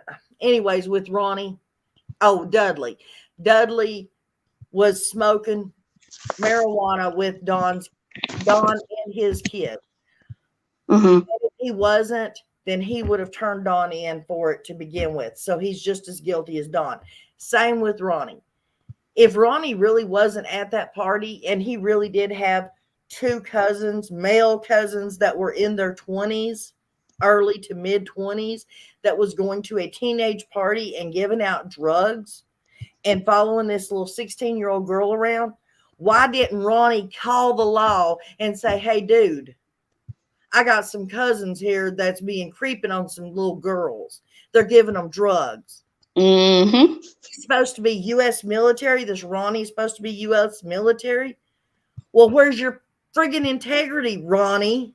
Mm-hmm. Or just morals in general. Yeah, human being. You got kids? Do you want somebody doing this shit to your kids? That's somebody I would love to have on my panel, is that Ronnie guy. Mm-hmm. I personally believe that that's why I believe there are adults involved.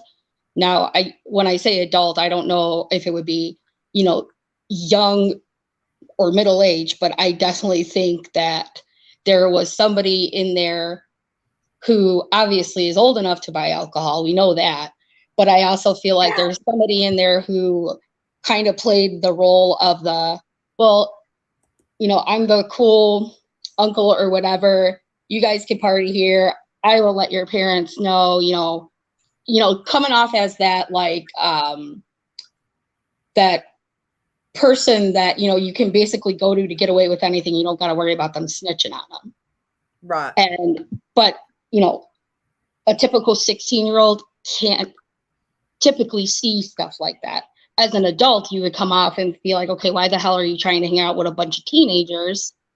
And for a younger group, especially if they're, friends with the cousin or whatever, they can be like, oh yeah, my cousin's cool. Don't worry about it. And they wouldn't question it. You know what I mean? Because they trust the person that they're hanging out with to begin with. Exactly. And tell me, if it wasn't to get lucky, if those two guys wasn't at that party to get lucky with little teenage girls, then what other reason would they have to be there except to maybe snatch them up and sell them? Absolutely. So yeah, if Icked Mel or Ronnie or Zanime or any of yous ever hear this, I would love to have any one of the three of you on my panel. I dare you to get a hold of me. Mm-hmm. I dare you to come on panel. I'm not a 31-year-old singer who, as brilliant as he is, I'm a mother and a grandmother, and I've got passion behind what I believe and what I say. I dare one of yous to come up here throwing out, I'm a U.S. soldier.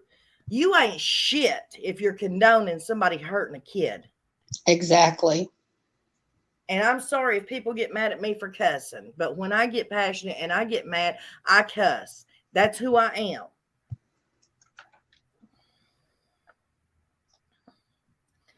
I still can't believe that one woman told me that she was unsubbing to me because I cussed. Oh, hell, I would lose every sub I have if that was the case. Well, I'm just, I cuss a lot. Be human. Why can't I be human? Yeah, I catch hell all the time for my mouth, but you know what? This is the way I see it. My kids are fine. I'm fine. I'm just voicing my opinion how I want. Exactly. If it hurts your ears, you don't have to listen. Now, the way I look at it is the good Lord. I'm not going to watch my mouth around anybody.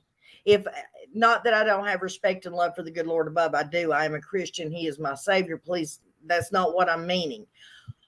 But if I can stand here and cuss and the good Lord hear everything I'm saying, why would I show you any more respect than the good Lord above?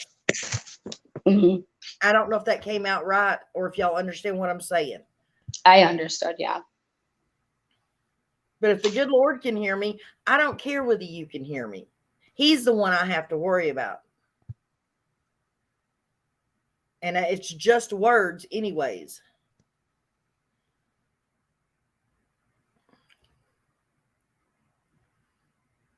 Anyway, sorry about getting on the rant, guys.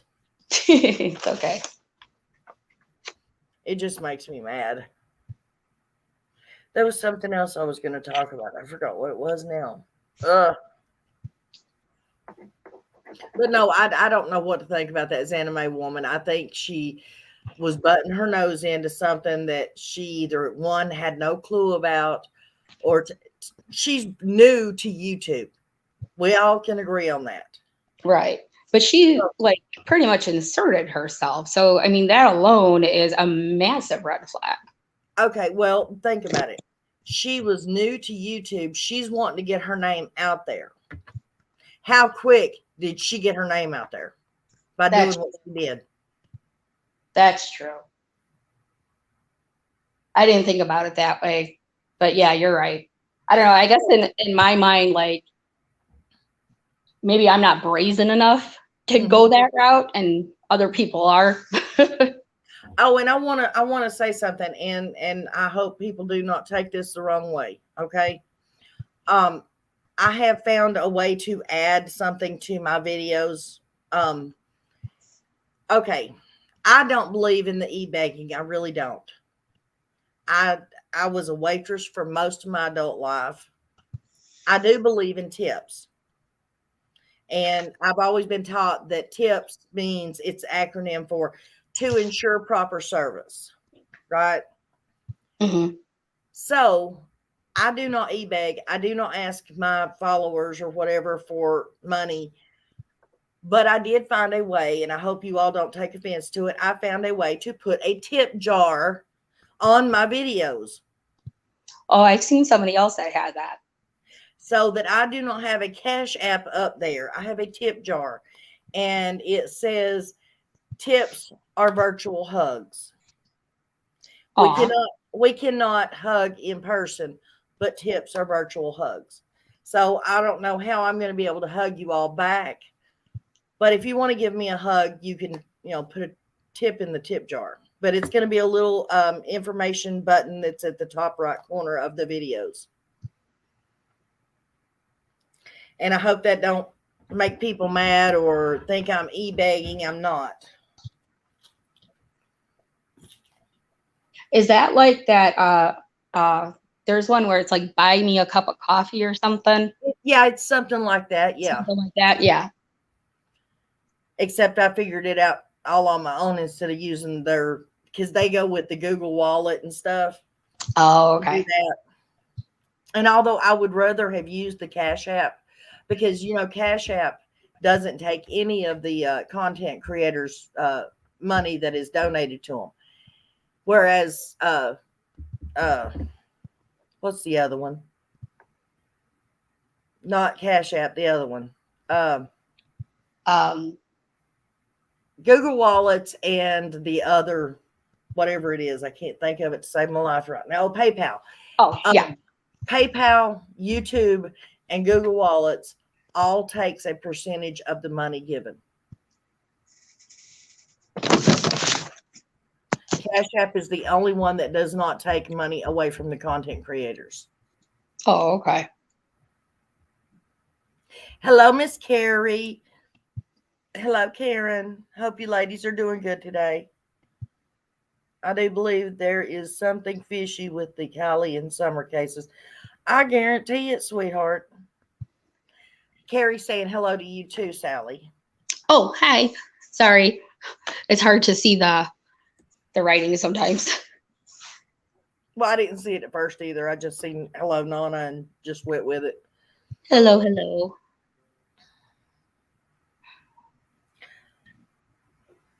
Oh. Discovering the truth does your thing start with a U? Does your name start with a U? Okay. Gotcha. We can fix that. We can do that. Hang on 1 second.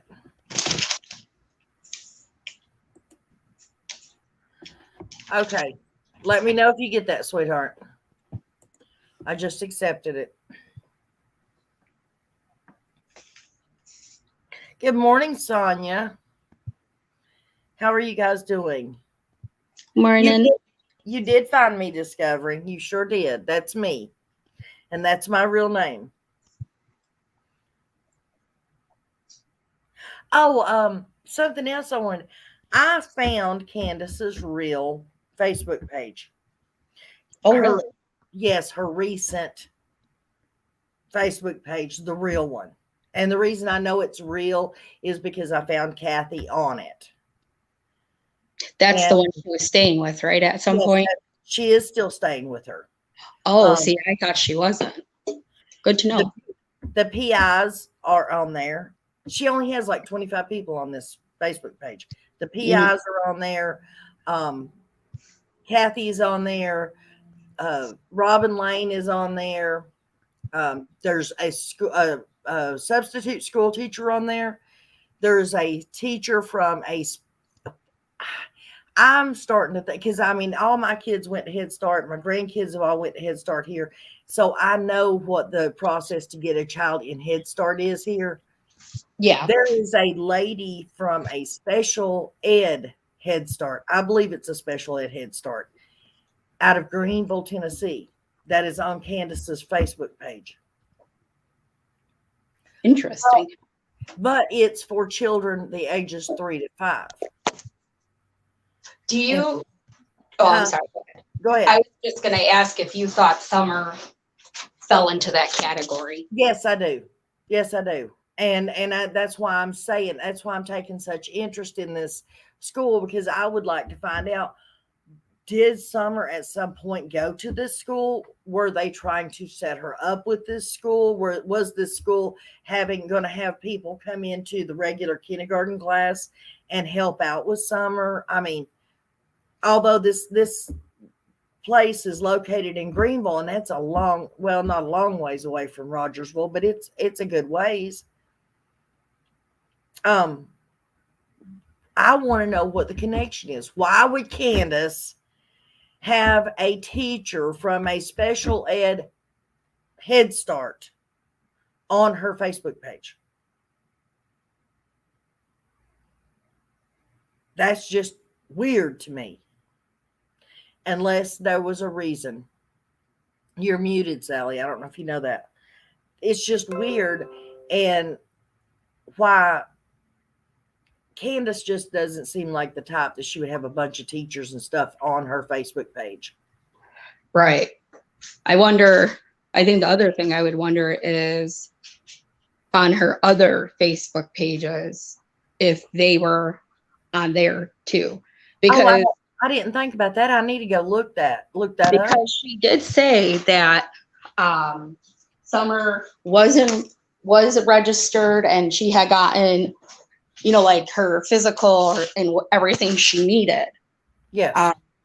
So I think that would be interesting to see if she was having those people on her other pages.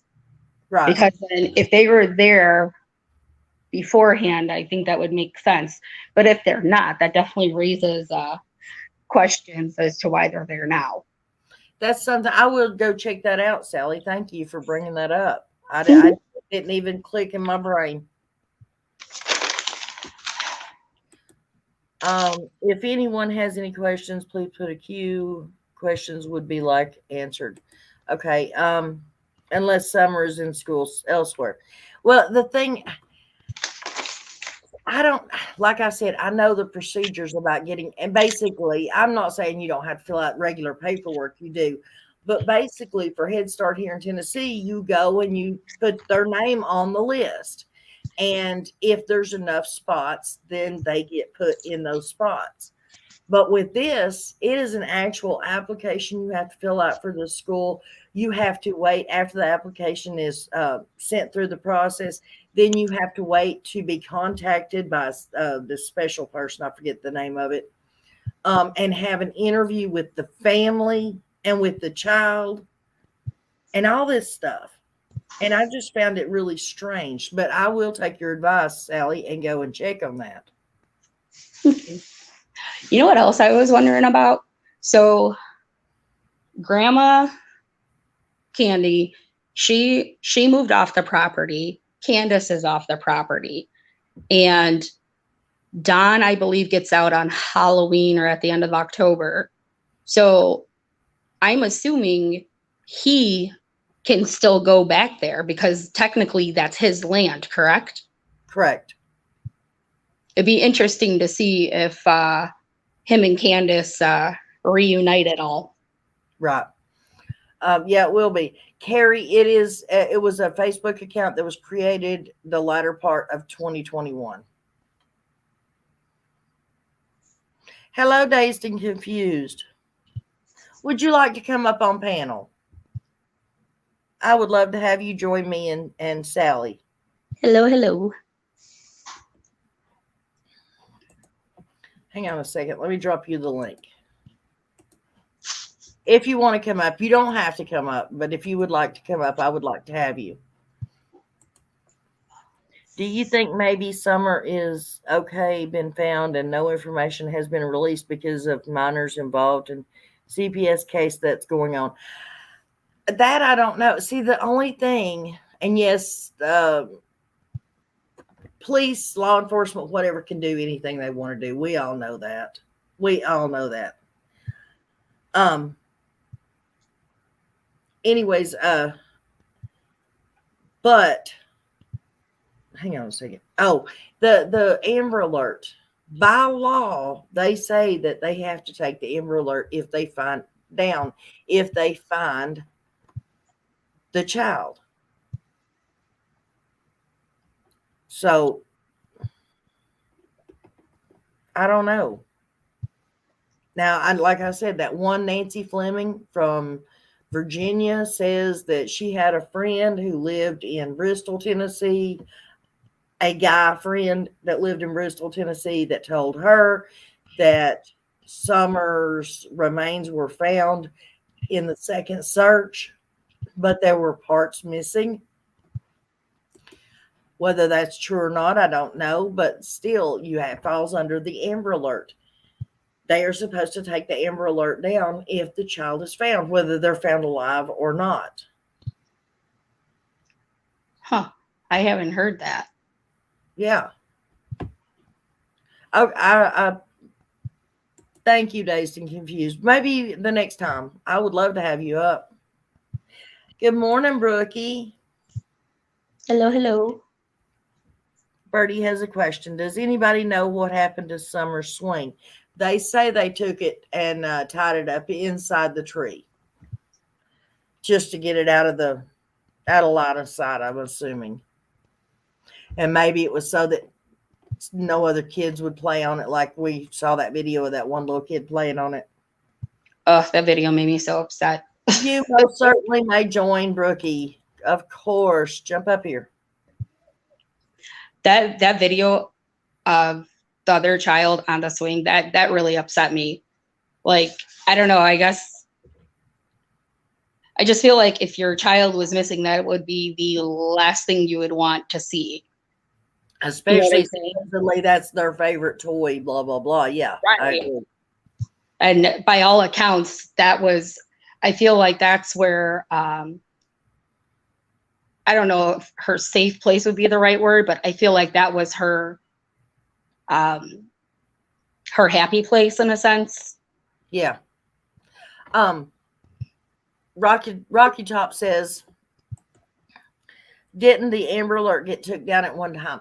Well, hello, Brookie. Hello. It's from what I can gather from what was said, was the only reason it wasn't showing up at that one point in time was because they were like renewing the website or whatever, and that's why it was not showing. But yes, it's supposed to be up there. They also updated the age in the system as well. I don't know if anybody noticed that, but yeah. Right. Dazed and confused. Can I ask you a question? Male or female? I've just got to know. I'm sorry. It's not that it matters one way or the other. It's just I don't like saying he or she if you were the opposite. And then I really got confused when I caught your live stream the other day. Thank you. Yes, that makes me upset when I saw the other girl.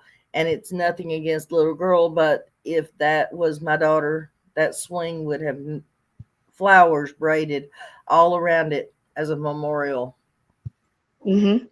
Okay, then that really confuses me. I thought you were female, but when I saw the live, I could have swore it was male voice talking. Oh, you can choose that though. You can choose like a female or a male or like a, I don't know, like a. There's another one you can choose too. I found out that I had the option now that I hit, yeah. Even though if it's you talking, it's still, you can change. Yeah, you can still select the voice changer, yeah. Wow. Okay. Go ahead, Sally. Oh, no, I was just saying, wow, I didn't know that. That would explain, isn't it? Evil exists. Is that evil exists that has the guy voice? Mm-hmm. Yeah. But it's really a woman. I'm not sure, honestly. I believe somebody discovered that it was a woman because she was talking in chat one time and she referred to herself as Mama. Something like that. And that's when everybody came out and finally realized that it was a female. Everybody thought it was a guy. Yeah. Now, I don't know if anybody ever has discussed this, but I did do some digging on the MC, the one that had the little girl on the swing there. Yeah. And I found some interesting things in a post of hers talking about somebody stealing a vehicle and with their child in the vehicle. Yeah, that was H. And nobody ever talked about that. Well, it was because it happened. That's what he was on probation for in the beginning. He was on probation back in 2020 for that. No, she was referring to a lady. Like it's all everything is in that comment. Oh, a woman stole a vehicle? Uh-huh. With the child and she was a druggie and yeah. Oh, I didn't hear that. I didn't either. Birdie, are you saying you're a male?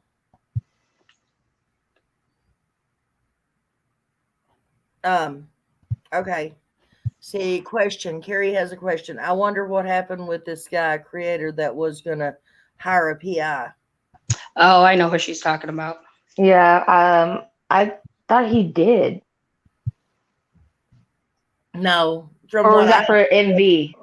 What I was understood was he just contacted the ones that was already working on it.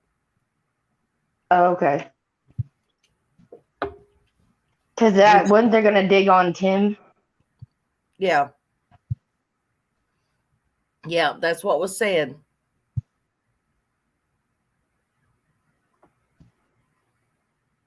I think I stopped following that person if I'm thinking if it's the right one. Yeah, I did too, Sally. I sure did. Right about, and mine was for personal reasons. But yeah, I sure did stop following that person. And I don't want to say it out there because I don't want to. That's fine. I don't say their name. I don't say their name here either. And I think we all three caught on. Matter Okay. of fact, I in my little list of words that can be blocked on this channel, that name happens to be in there. You can block words on your channel You Yeah. sure can. for like when you go live, you mean, or just in No, general? in general, for comments, anything. So that, like, say I didn't want the word Sally said on my channel at all. Uh-huh. If somebody tried to type the word Sally, it wouldn't show up. I mean, I don't know if the whole comment don't show up or if just that word. Oh, wow. That's Yeah. cool. I didn't know that. I have so much to learn. Oh, are you talking, Brookie? Are you talking about Brianna Tester? No, that wasn't her name. Okay, well, this little girl, she kidnapped a baby. Yes, I know who. Yeah, and they found her dead. No, Yeah. yeah, later on, yes. Yeah, yeah. So No, this was different. I'll post it on my community post, okay. and Well, I'll tag you. Yeah, that's the only one I remember having anything to do with a kid was Brianna Test. Well, I don't think this person knew that there was actually a kid in the vehicle. They were pretty much out for karma in general Okay. on the sea. Yeah. the same thing happened with H, though, right? Yeah, I don't know. there was a lot that went on around him.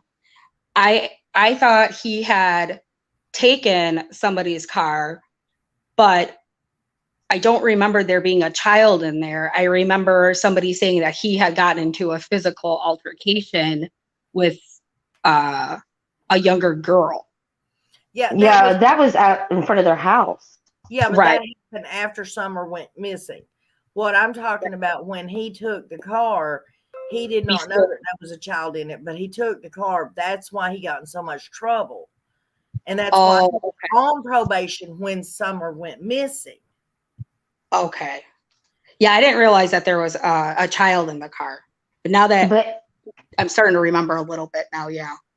But MC was staying up there on that hill. And there's family connected to the ones across the street that she is seeing or was seeing. Right. I don't know, Lucia, if Summer could be in Greenville or not. I was just meaning that this Head Start teacher that's on Candace's Facebook page works for from what I could understand, and I may be wrong, but works for a special Head Start for ages 3 to 5 years of age that's located in Greenville, Tennessee. But this program that she works for also helps like disabled adults and special needs children and adults, that kind of thing. Oh no, I feel like she's still in South Carolina. If she is out and about, I feel like that's where that went. Can you restate that, Brookie? I feel like she's in South Carolina. If in all hopes, I feel like that's where she went, because Grandma took a drive down there. And then these people with the last name of B, first name D, I think we've talked about him because their family is really well known. The BRITT. Oh, yes. Mm-hmm. Yeah. Oh. And he's not too far from where Jose went. So. Right. Yes, and Verdi, I meant to say that you are special. That's why I clicked that up on the screen, is because I seen you say that, and I was going to say something about it. I was going to say you are too special. Everybody's special. If I think something, go ahead and say it. Are you talking to me, Versi?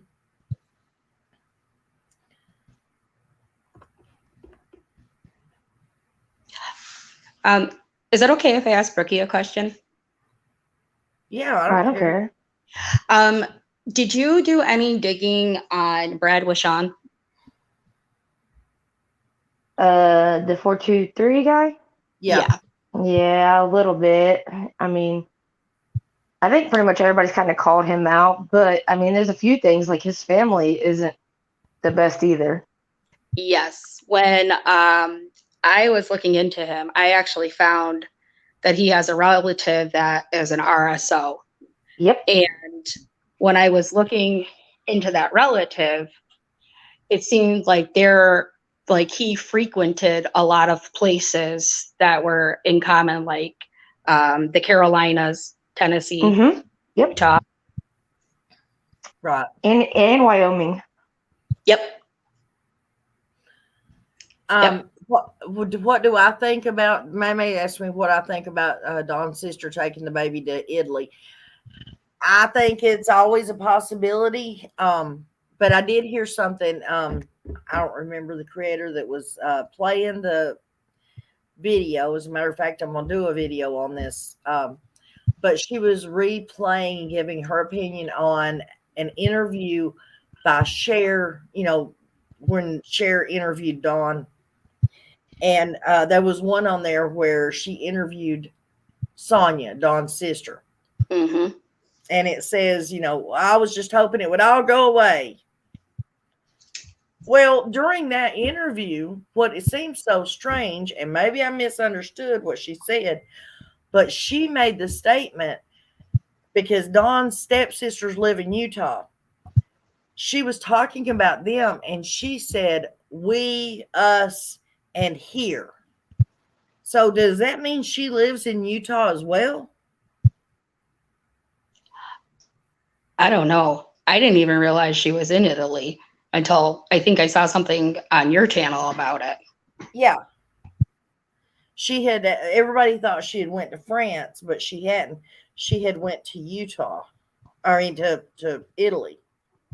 I believe that may have came through on that interview with Cher. I think it's where that came through or came out at. Yeah, it's very possible though, because she has defended Dawn to a T. Yes, I was just about to say that in that interview, she was very adamant that was not Dawn. Right. That she defended him by all accounts.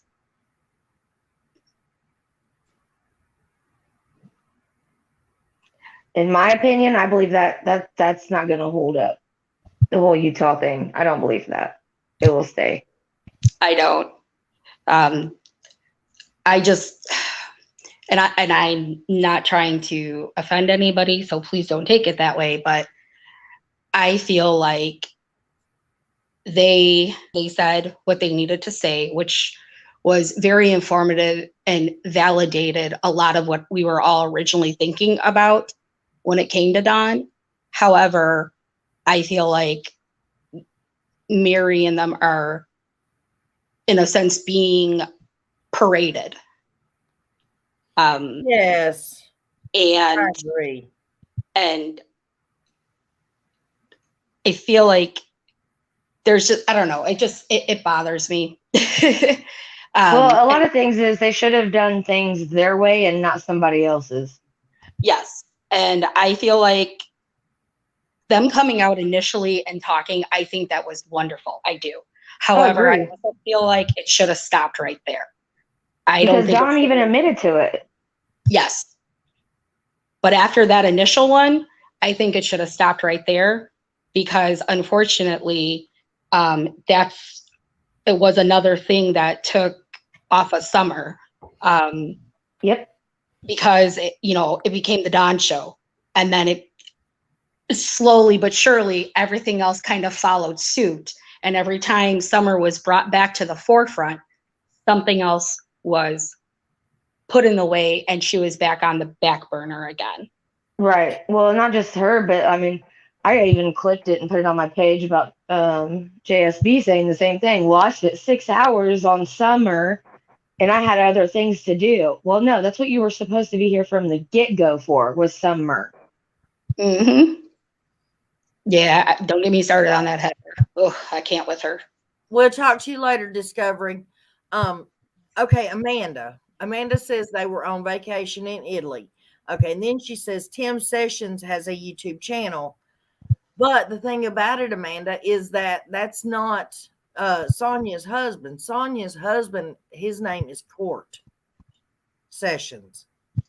So I don't know who Tim is. And from what I understand, yes, Rocky Top, her husband's supposedly a registered. Okay, I was just about to ask you if that's who that was in reference to, because I heard about one of the sisters, and I wasn't sure if it was her or not, but okay. Right. And here we go with Ogden, and I agree with Rocky Top. There's a lot of connection to Ogden. Supposedly, Sonia and her husband live in Ogden, Utah. And then there is a lot of connections to Ogden, Utah. Yeah, they do have property out there. I just received a comment on one of my videos, the one about Kylie, whether she was born in 2006 or 2005. And this lady, her name is Lisa Mounts. She says, I was born in 1967. I'm 54 at this time in September. The math is 1967 minus 2022 equals to be 55. I will be 55 in October. Woohoo, senior benefits. Yes. Okay, then she says 2006 is correct for Kylie. WikiBio shows she was born in 2006. So hypothetically, if Lisa was born in 2006, she would be 15 at this time in August. The math, 2006 minus 2022 equals to be 16. I would be 16 in September. Woohoo, sweet 16 party. So was that a sweet? Well, she turned 17. No, not if she was born in 2006. My grandson was born February 2006. He turned 16 in February this year. So that's what she's saying. If Kylie was really born in 2006, was this her sweet 16 party? Oh, and I mean, yeah, because I mean, you can get your permit at 15. Exactly. Yeah. I mean, but I don't know. All I know about that whole case is A, it's a mess, and B, I believe that they were going to ditch the car over in the other lake where they led a WP. And, Sammy never mentioned Prosser during her interview. Well, let me tell y'all something a little weird, okay? And y'all may not think it's weird. And yes, if you actually go in and type FBI, it's going to show up. But the other day on my live, I was talking to y'all about the age discrepancy and stuff. And the video that I did about it, when I asked Google, how old is, when was she born? What was her birth date? However I worded it. And it brings up 2 different years. Some of them will say 2005. Some of them would say 2006. But at the top where it gives you the link, it would say what news reference it was getting it from. Well, there was some that would say FBI reports. Like there was 4 or 5 of them in there that said FBI reports. Excuse me. Okay, on the live the other day, I'm thinking, well, tell me, what 16-year-old do you know that the FBI has a damn report on to begin with? And I got to thinking about it the other day, and I was like, well, I wonder what those reports actually say. So I was going to go and click on one of them and look at it, right? Only problem was those don't exist no more. So you know that it's either her mother's cousin, I believe. She once was a news anchor, and she has she's into the acting and stuff. Yeah. Did you ever look into her? No, I didn't know anything about that. Hold on, I'll type it in the back chat if you want to pull it up. Okay, I just think it's weird that, and I mean, I have no reason to lie about this, and I have not went down no rabbit holes or anything when it comes to the Kylie case, or no conspiracy theories or anything.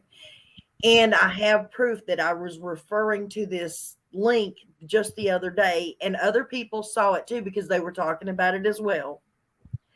And the very next day, I go to look for these links so I can go in and see what they say, and you cannot find them now.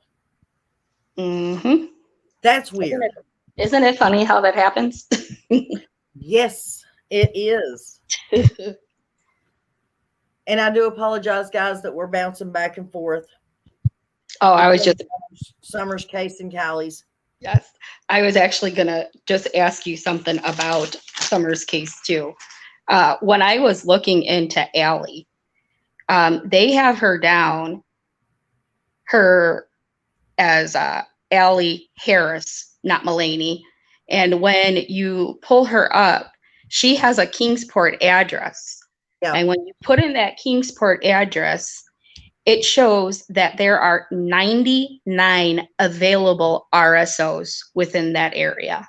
Oh, honey, there's more than that.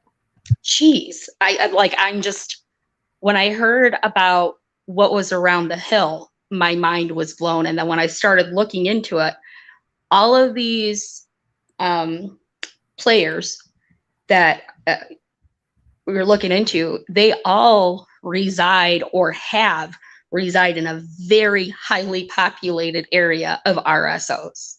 Yes. That is just astounding. Hang on one second. Because Lord, I'm so sick. I'm sick of hearing myself say this.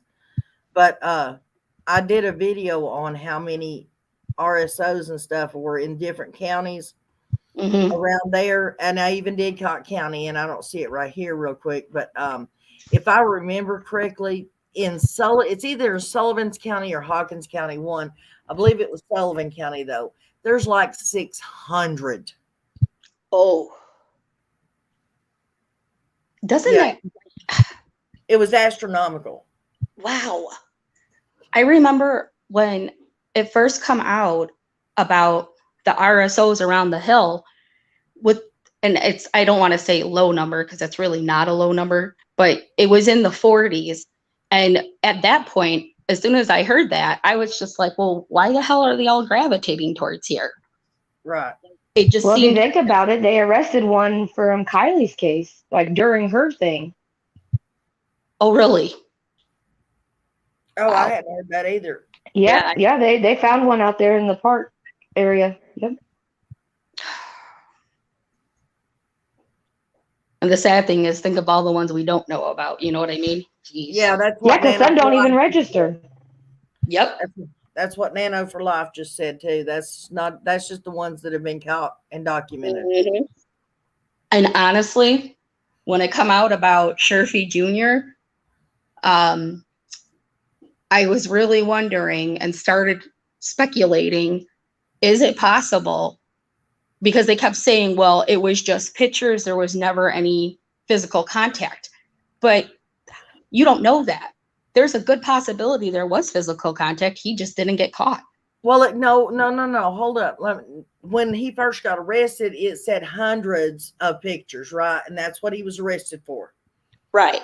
When he took the plea deal, and this I would like for somebody who understands it a little bit better than me to tell me. When he took the plea deal, there was 5 counts of something, and then they dropped the pictures down to only 50 counts. So there was 5 counts of aggravated something with children, and then there was 50. They only charged him with 50 pictures. Oh, wow. But I would that's because he took a plea because somebody else is involved. I would like to know what those 5 things were. If it was actual sex, that assault. Well, it could be that, or it could be making them children do what was on those videos or pictures. Right. Yeah. Well, that's what I'm saying. Because if it was something more than, if it was just the pictures, they wouldn't have those 5 things separated from the 50 pictures. So well, if they're 5 different children, then they would. No, that's what I'm saying, though. Supposedly, all he had was pictures. But then when he took his plea deal, they dropped the hundreds of pictures down to just 50 pictures, and then charged him with 5 counts of something else to do with children. It was probably 5 different children, and then actually having access to those children. Right. Yeah. That's what I'm wondering is if he actually touched them. It's kind of like Keegan Kline. I mean, the one from Delphi. I mean, they found how much on him? and then, even talking to Abby or Libby, one of them, Yeah. before that happened, and then finding out that there's another person involved, it's a family member. I mean, he could be in that area as well. Oh, wow. I don't know nothing about that case, but I'm curious. Did he have any prior convictions and then let out? Did he No. have a record Oh, beforehand? I don't know. But did I hear? Uh-uh. I think I heard somewhere where his brother is registered. His cousin. His cousin. Okay.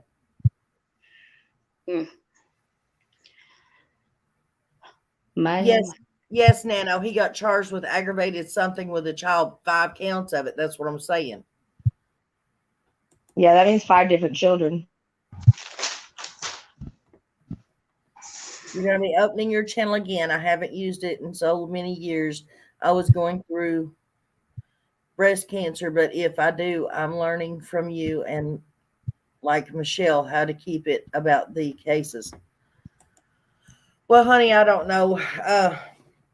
I'm more than willing to help you any way I can. I will help anybody that needs help. That's all I can tell you. I'm not an expert about it. I don't know much about it. I'm just learning myself. And as far as keeping it about the case, the only way to do that is just try to respect everybody. I mean, even if Candace or Dawn themselves came up on panel, I would be respectful. I would be straightforward with them, but I would be respectful. And I wouldn't let somebody come up in chat and start cussing them or calling them a murderer or anything like that. Because, I mean, what would you do if you were getting attacked? You would leave. But I'm not going to kiss their butt like so many others have done either, though.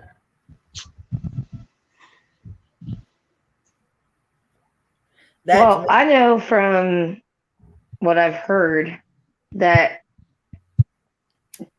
JS has still been in communication with Candace. And if you guys paid attention to her writing, that was a lot similar to some of those letters Dawn's been releasing. Guys, you've got to be kidding. The thing that I just received. CDC recommends masking indoors in majority of East Tennessee counties. Oh, Lord. More than half the counties in East Tennessee have been rated by the Centers of Disease Control to have a high, community levels, meaning face mask usage while indoors is recommended in majority of the region.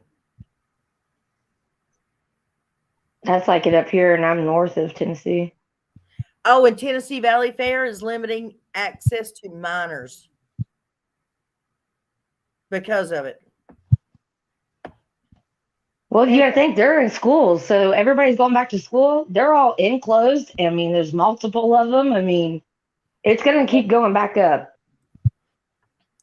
But why would they ask you to mask inside your own home? Okay. Because they all go outside, or you go to work and you're in a bigger environment. So then you come home and you're in a closed environment. So it's even going to spread even closer, and it's just going to keep repeating. Okay. I don't really go with all that stuff. I mean, I don't really, but that's kind of the moral of it. I mean, it's just going from a wider range to a smaller, and it's just going to keep recycling. Okay, Brookie, it just sent me a trailer for a movie. Well, is that the IM thing? Yes. It doesn't really, it just shows you what, like, you can read her about section. So okay. She's like an actor and everything, right? Well, the other one is the Instagram. And she's the one that kind of had all the pictures of Kylie, like younger. Oh, okay. And what am I supposed to be? Actress, featured films, TV, commercials, video. Bingo. Print. She's pretty. Right. But the thing is that's also somebody who has access to mislead a lot of things. Right. Exactly. And would have access to people who could do this for her. Correct. So I was just looking up Sherfy Jr. and it says here that he pleaded guilty to the 4 counts of the exploitation of a minor and 50 images, which are Class C felonies that carry a minimum of 3 years in prison per Tennessee law. And then it said that he received a sentence of 6 years at 100% service, meaning that he would be ineligible for parole at any point as part of his plea agreement.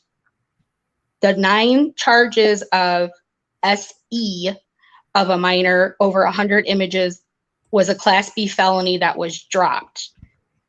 And the full amount of charges could have resulted in a much longer sentence. The lower sentence stemmed from his plea agreement, which means he will have to serve 5 sentences concurrently, meaning that each day spent in prison will count toward all of them at once. And then it just goes into about how they figured out it was him with, the digital investigation. But it doesn't say the 5 counts of, it doesn't talk about the 5 counts and the 50 counts. No, it just says that it was dropped down to the 50. Huh. But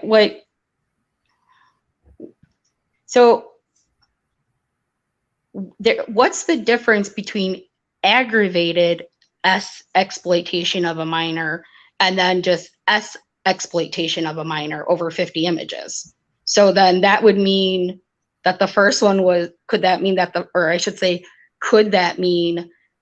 first part? I will tell you in a burglary, if you're just charged with burglary, then that means that you went in and took something. Okay. If it's aggravated burglary, then that means that you had a weapon with you. Now, as far as the S and the SO and the RSOs and all that, I don't know the difference between the aggravated. I will look it up. I mean, it doesn't have to necessarily be a weapon. It could just be, it could be as in like against their will. I was going to say, because I always assumed that aggravated meant like some sort of violence or something. Yeah. Maybe. Yeah, they were taken against their will or doing against their will or like physically hurt. I mean, injured during the process. So then that would mean physical contact would have happened, right? Hang on. Well, they just kind of put that as a simple word. Okay, I mean, kind of like aggravated against like the cops or whatever. I mean, right here, they don't actually do something. They just, spit on them or something. So then they charge them with that. It says aggravated S battery is unlawful S contact with a victim by the defendant or the defendant by a victim, accompanied by any of the following circumstances: force or coercion in the use to accomplish the act, and the defendant is armed with a weapon, and any article used or fashioned in manner to lead the victim reasonably to believe that there is a weapon. The defendant, 2, the defendant causes bodily injury to the victim. The defendant is aided or abetted by one or more other persons, A, forced or coerced in use of accomplish the act. The defendant knows or has reason to know that the victim is mentally defective, mentally inadequate, incapacitated, I can't say that, or physically helpless. The victim is less than 13 years of age, or aggravated S battery is a Class B felony. And it's a Class B felony. So so it's either they used a weapon or made somebody believe they had a weapon. I believe that it was actual, like there was evidence of injury to that person. There was because the pictures. That's where the pictures come into play. Right. and the victim is less than 13 years of age. Correct. And there was more than one person involved in it. Correct. So any of those things. And it's probably all of those things. Thank you, Rocky Top. And the kicker is, in 6 years, he'll be out to do it all over again. Maybe. Because the families of those people can continue. Yeah. And I think more will unravel as it goes. I hope so. That is definitely one person, just like Josh Duggar, that don't need to be out in this world. Right. Well, and that's another thing, though. If you guys think about it, Don and JS both said that the neighbor was helping look, right? Mm-hmm. And that was DS, but they never specified was it DS Jr. because DS claimed that he was out on the road, remember? I thought they were talking about Blue Roof Dawn. Yeah, that's what I was going to say. They're talking about Blue Roof Dawn, which, you know, these nicknames are going to stick with these people for the rest of their lives. But the guy's name is actually Don Chambers. Oh, okay. But see, that's not what they say, though. What do they say? Don actually says Sherfy. Don says that. I don't remember. Don actually stated that whenever everybody was asking him what, you know, when you came home, and he said when he came there, he seen the neighbor, and he said Don Sherfy, and then he said JS, you know, they were all searching, and he said that Don Sherfy was with the boys. JS was on the other side. I'll have to go back and listen again because I didn't hear that part. No, he said it. When Don was talking about the neighbor on the horse, what Don was he referring to? Sherfy or Blue Roof Don then? That might have been Blue Roof. Ah, okay, that makes sense then. Because Sherfy was mentioned even by JS. So I believe that might have been the junior if the senior was doing his trucking, because he wouldn't have been there the same day to help look. Mm-hmm.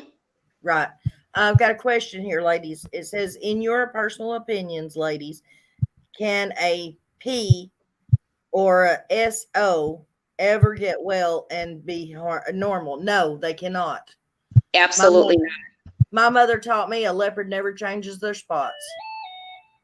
The way they can get help and try to be a better person, but that monster will always reveal. Exactly.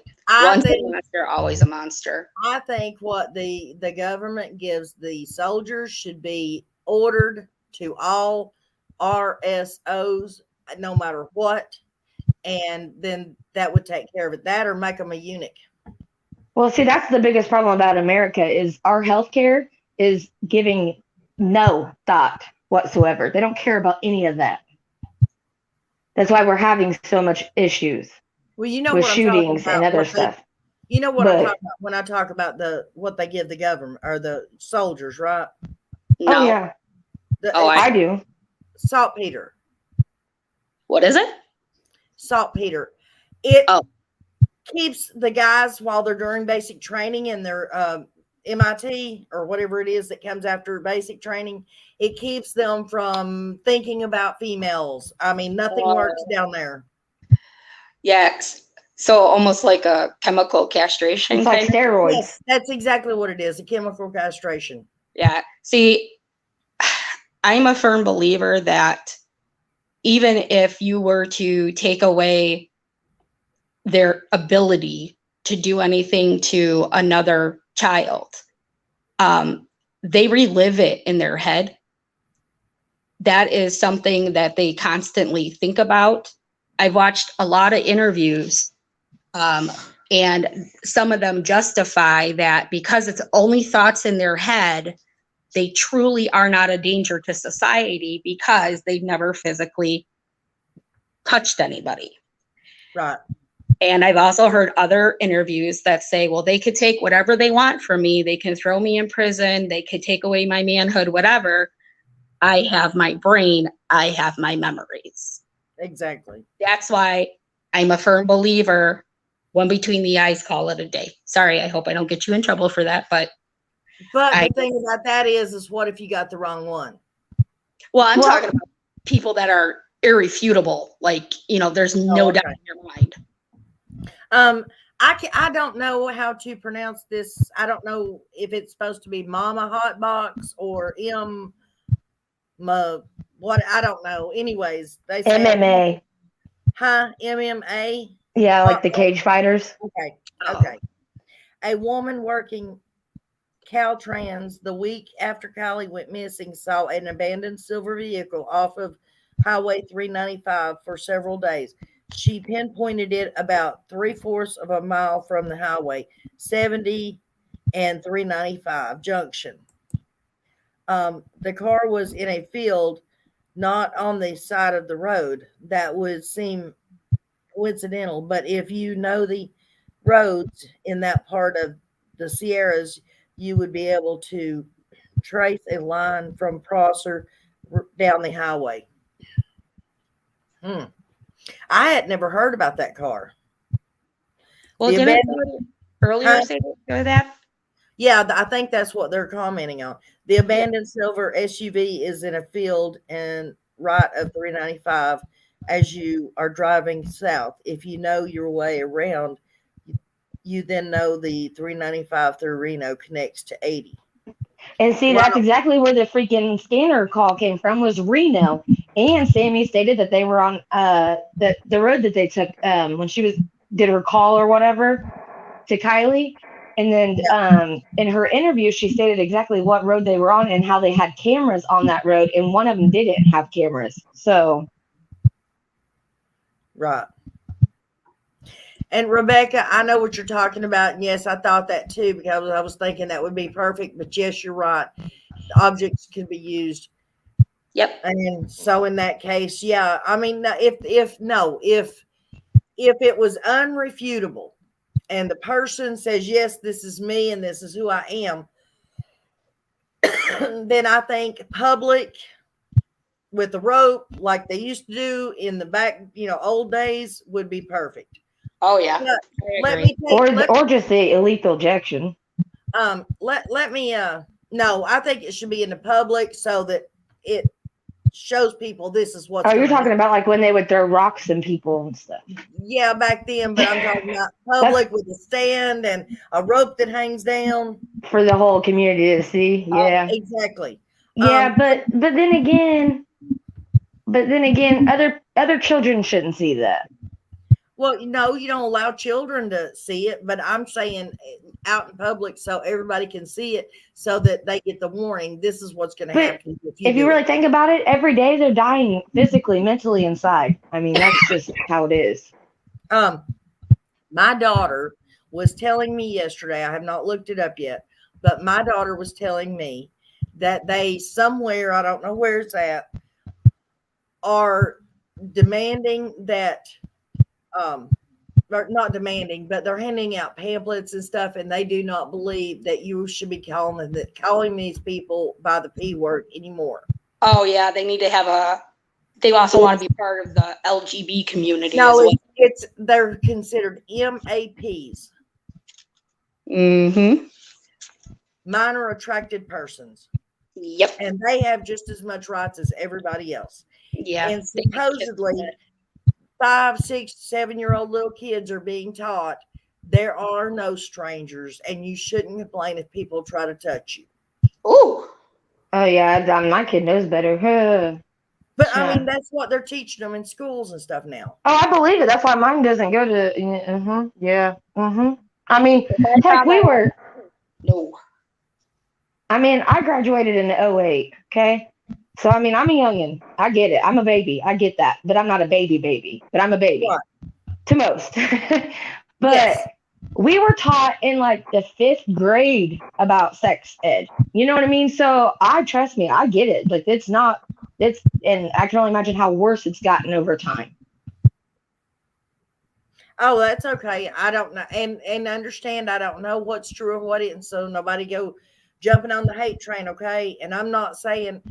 I have my beliefs and I read the Bible and it's me, my opinion. So It don't matter what anybody else thinks. But I found out that supposedly just the next town over from where I'm at now, they supply, and this is supposed to be going nationwide, they supply closets in the classrooms for children who, young children, we're talking second, third grade, for kids who feel the opposite of what they were born and they don't want to tell their parents, so they can carry clothes to school and transition in the closet at school.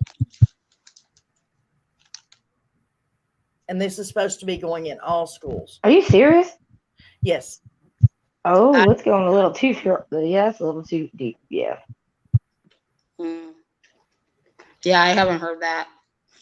I mean, you're basically teaching them to go against their parents. I mean, oh no, it gets worse than that. They said that some schools in some areas are actually taking the children, young children, to the doctors to get medications and stuff. Anything that see, they shouldn't be able to do that because that's, I mean, that's against HIPAA. Well, no, that's not true. Because if you think of it this way, and I had to tell this person that too. If you think of it this way, a girl at the age of 12, at actually any age, but let's say 12, because that's really young. At the age of 12 has a right when their parent takes them to the doctor's office. If they look at the doctor or they look at the nurse and they say, I want to speak to the doctor privately without my parents in the room. They, by law, the doctor's office has to make the parents leave the room. Right. If it has anything to do with their,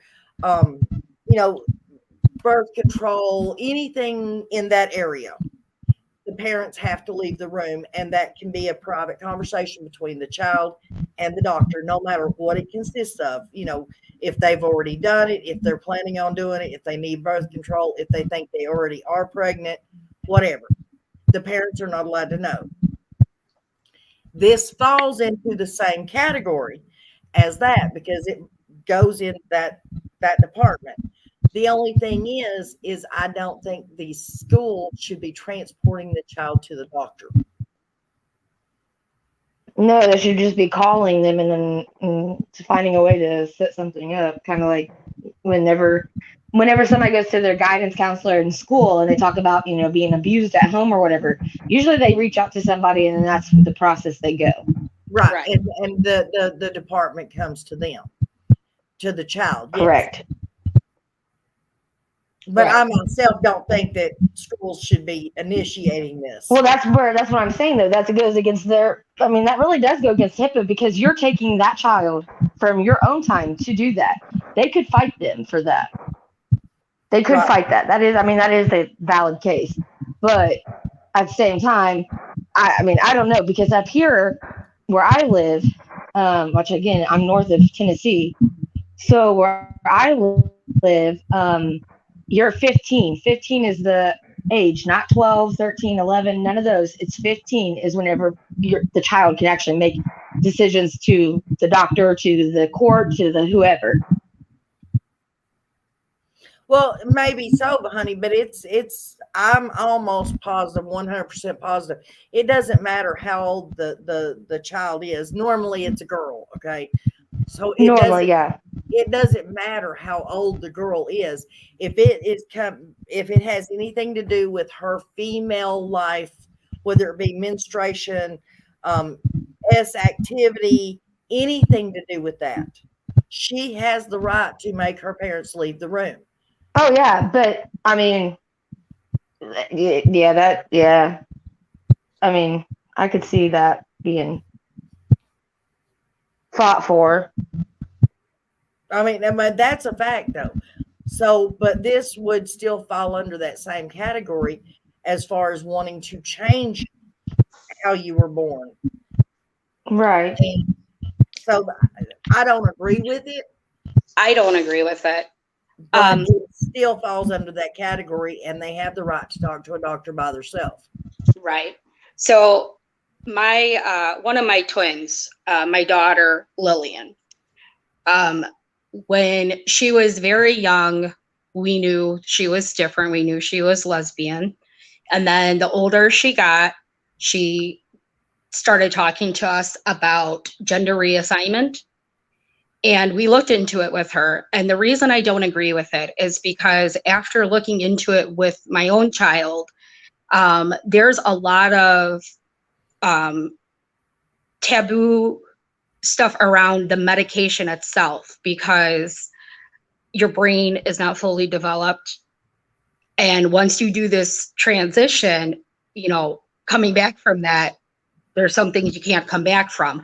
And some of the medications, like Lily would be taking testosterone if she decided to go through with it. And she would eventually, like, I think the first thing that starts happening is like with the voice changing and stuff like that. Yeah, and hair. Some of the physical changes. And when we were looking into it together, there were kids who were probably about, I think, 14, 15 years old, the ones we were looking at. And some of them decided that they no longer wanted to go that route, but they were left with a half transitioned body. Yep. And mentally, even though they went through all the different psychological tests and whatnot, and the parents were okay with it, once they decided that they no longer wanted to do it, mentally, emotionally, that put them in a worse position of, I think it's called body dysmorphia or something like that. I could be saying it wrong, but that took a problem and essentially made it worse. And when we looked into it, that's when we started seeing it. And then we decided that she had to wait until she was at least 19 and go through all the proper channels if that's what she still chose to do. Right. And then she wound up meeting a girl who accepted her for who she was. And she decided that she no longer wanted to go through the transition because now she's finally comfortable in her own skin. And she even said, well, I'm really happy that you made me not, you know, like really fought against me doing it too early, because I couldn't imagine what I would be like right now.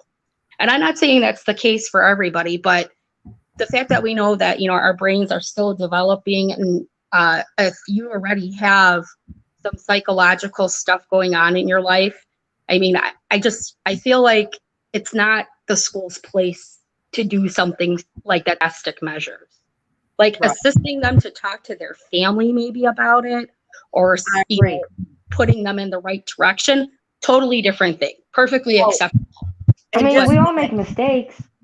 Just Mike, I want to address what you just said, which is the school needs parents' consent to give shots, medicine. They can't take them as is. That's not true. Times are changing, Mike, because I do know that in the last, since 2020, the medications that's been giving out, and you have to have boosters and all that crap. Yeah, they will force them to do it before they could actually step in school.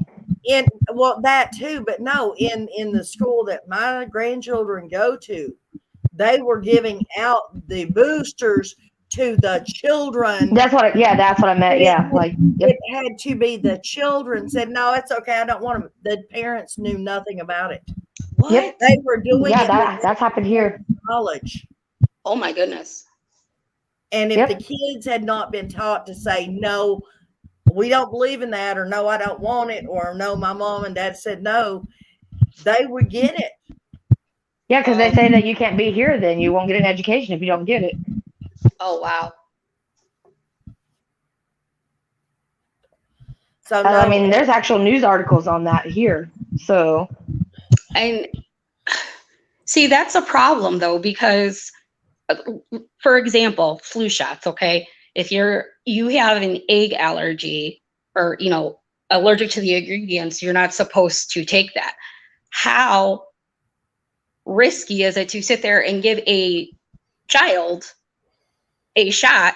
You don't know anything about their health history, or if there's anything in there. You know what I'm saying? Like, well, that's why some of them have passed, and they just blame it on COVID. That's dangerous. Don't say that, Brookie. The C word. That's a bad word. Oh, yeah. Birdie says, what do you think about the idea of having offenders microchipped so they can keep track of where they are? It would have to be a voluntary, otherwise the price of civil rights. Well, I've got two thoughts on that. For one, my opinion, microchip, the RFID chip that they are putting in people right now is just a form of the mark of the beast, because you do have to accept it. You have to be willing to take it. And so is the mark of the beast.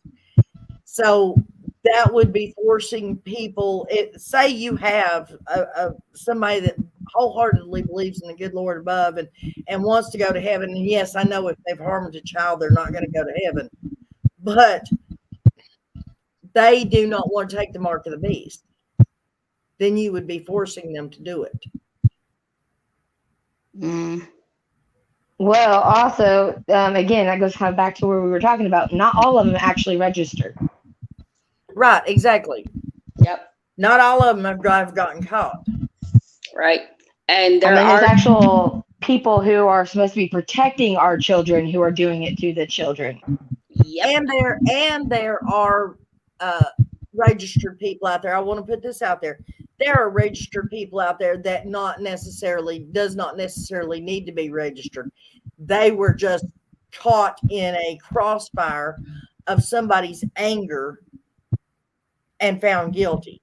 And then there's some where the teenage girl has put it out there, lied, got involved with the older guy, had a relationship with him, and then the parents find out, and then the man has to register. Or there's parents out there actually making their children go against their own and saying that they did something. I've been seeing that a lot here lately.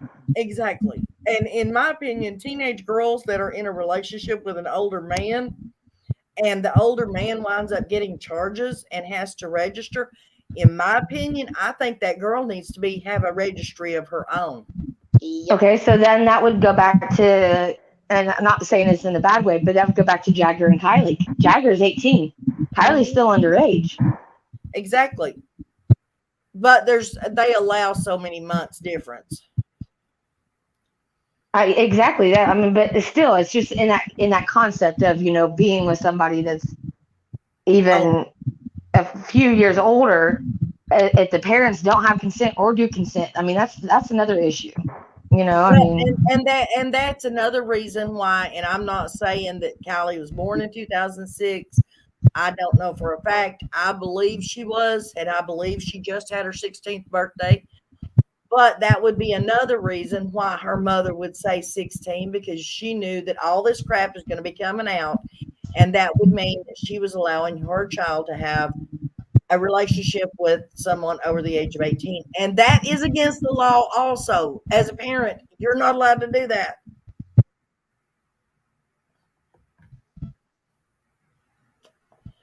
You're not allowed to tell your child that it's okay to go out here and do this. You're not allowed to tell your child it's okay to drive to a party where they're going to get drunk. Well, most of them are trying to be buddy-buddy with them instead of being the parent first and then friends later, Exactly. Mm-hmm. Trust me, anybody that's out there, if there's anybody younger like Brookie, the best thing to do is be a parent first, because when your child is 20, 30 years old, then you get to be friends with them. Right. That we I always want my child to be better than I was. You know what I mean? Like, well, honey, that's pretty much every good parent, anyways. But we all make mistakes. We all do. I mean, it's just nature. I mean, we all do it. But it's correcting it and not keep doing it. Exactly. This right here, this proves it. Birdie says it. Says her daughter was 14 when I took her into her gynecologist, and I asked the doctor in private, was my daughter still a virgin? She told me that she was not allowed to disclose that to her because that falls under that category, and they're not allowed to discuss their behavior with the parents. They're not. Right. Which that, I mean, stuff like that always, even when they're talking to the cops, when all the cops are asked stuff and they blurt out, "Oh, we're not allowed to speak to that. We can't comment on that." Well, that tells you right there that it's obviously what you're thinking, or else they would. If the girl was a virgin, the doctor wouldn't have cared one bit and said, "Yes, honey, don't worry, they are."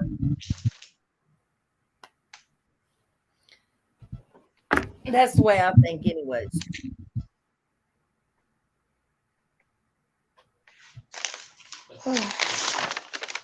All right, guys. If I could make the decision, I would say I would like to live back in like the Woodstock days, or like the free love days, 68, 67, 66, something like that. Like the free love days. That's when everybody was having S with everybody else. Well, I don't mean like that, but I mean like where the world actually had peace and they kept it peace.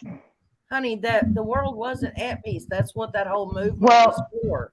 No, I mean like it was more peaceful than today's society. Like we learned a lot. I mean, everybody learned a lot, and drugs are just as bad. But I mean, I would like to be like, just because a lot of things were different than today's society. Right. Hello, Jazz King. I'm so glad to see you. I myself would prefer the Little House on the Prairie era, but as far as I understand what you're saying, Brookie, but the fact was that the whole love thy neighbor, love each other, love everybody you can was the fight against the Vietnam War. But they stayed as a community and fought for what was right for us. Unlike now, everybody's going against one another instead of trying to come together. Well, right, but then you got the free love people were fighting the U.S. soldiers, and the U.S. government was fighting the free love people, honey. So now we're fighting for other people's wars. Huh? I said now we're fighting other people's wars. Well, we were then too. That's what the Vietnam War was.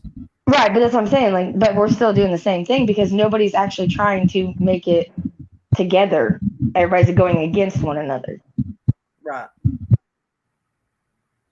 And the media is to blame most of it.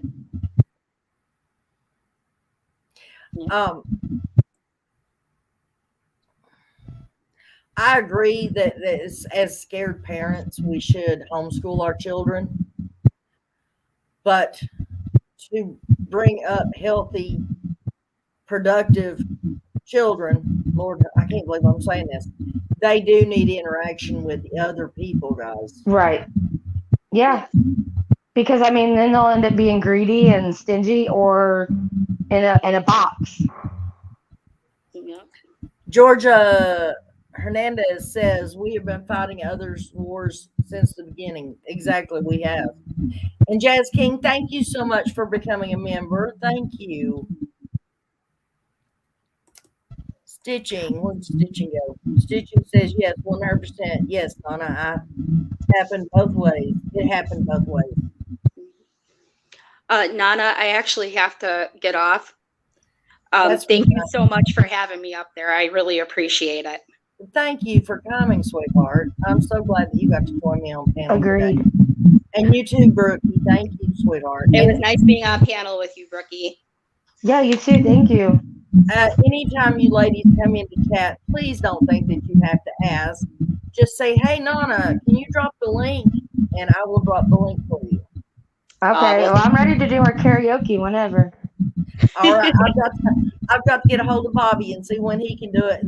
And Tina called me yesterday, and she's like, Nana, just to let you know, because I mean she's real bad sick, but she was calling just to tell me that we couldn't even chat because she's got like laryngitis. She's so sick. Oh, praise to her. Yeah. All right. Bye, everybody. Bye, everybody in chat. Bye, Nana. Bye. Sweetheart. We've got a few more minutes, guys, because I'm going to be going over and helping Lano. Lord of mercy, Nano for life. Guys, her real name is Lana, and that's what I call her, but her name is Nano for life on YouTube. Anyways, I'm going to be going over and helping her do her interview with Mary, which is Remain Calm. So I would hope that all of you guys will come over there at 2 o'clock Eastern Standard Time and join us. Her link for her page is on my community tab, and if the link itself don't work, there's a video right below that link, and you can click on it and then go to her page. Thank you guys for all showing up. I really, really, really appreciate it. Thank you, Brookie, for being in today, sweetheart. Thank you for coming up and talking with us. Thank you all, guys. I love yous. I miss you and swear I don't get to talk to you. I really do. So I think I will start doing 2 lives a week instead of just on Thursday night. But I want you guys to all be with us tomorrow night too. I will try to remember to put the notification up today for the live tomorrow. It says, I have prayed to God about the S identities, and he showed me in prayer, my only job. I have one job, that's to love them and preach the gospel and let him do the rest. Amen. All right, guys. Like I said, come over to Nano for Life's channel at 2:00, guys, and we're going to hear what Remain Calm's story is going to be. And whether people believe it or not, whether it's a good story or a bad story, sharing your stories really does help other people. It helps the person telling their own story, and it helps others realize that evidently you're not the only one sitting in that mess, or that sometimes the grass isn't always greener on the other side of the fence. So I'll see you guys at 2:00, hopefully. And I love you all. Thank you all for being here. And we'll see you later today and then on the live tomorrow at 6. Bye, guys. God bless.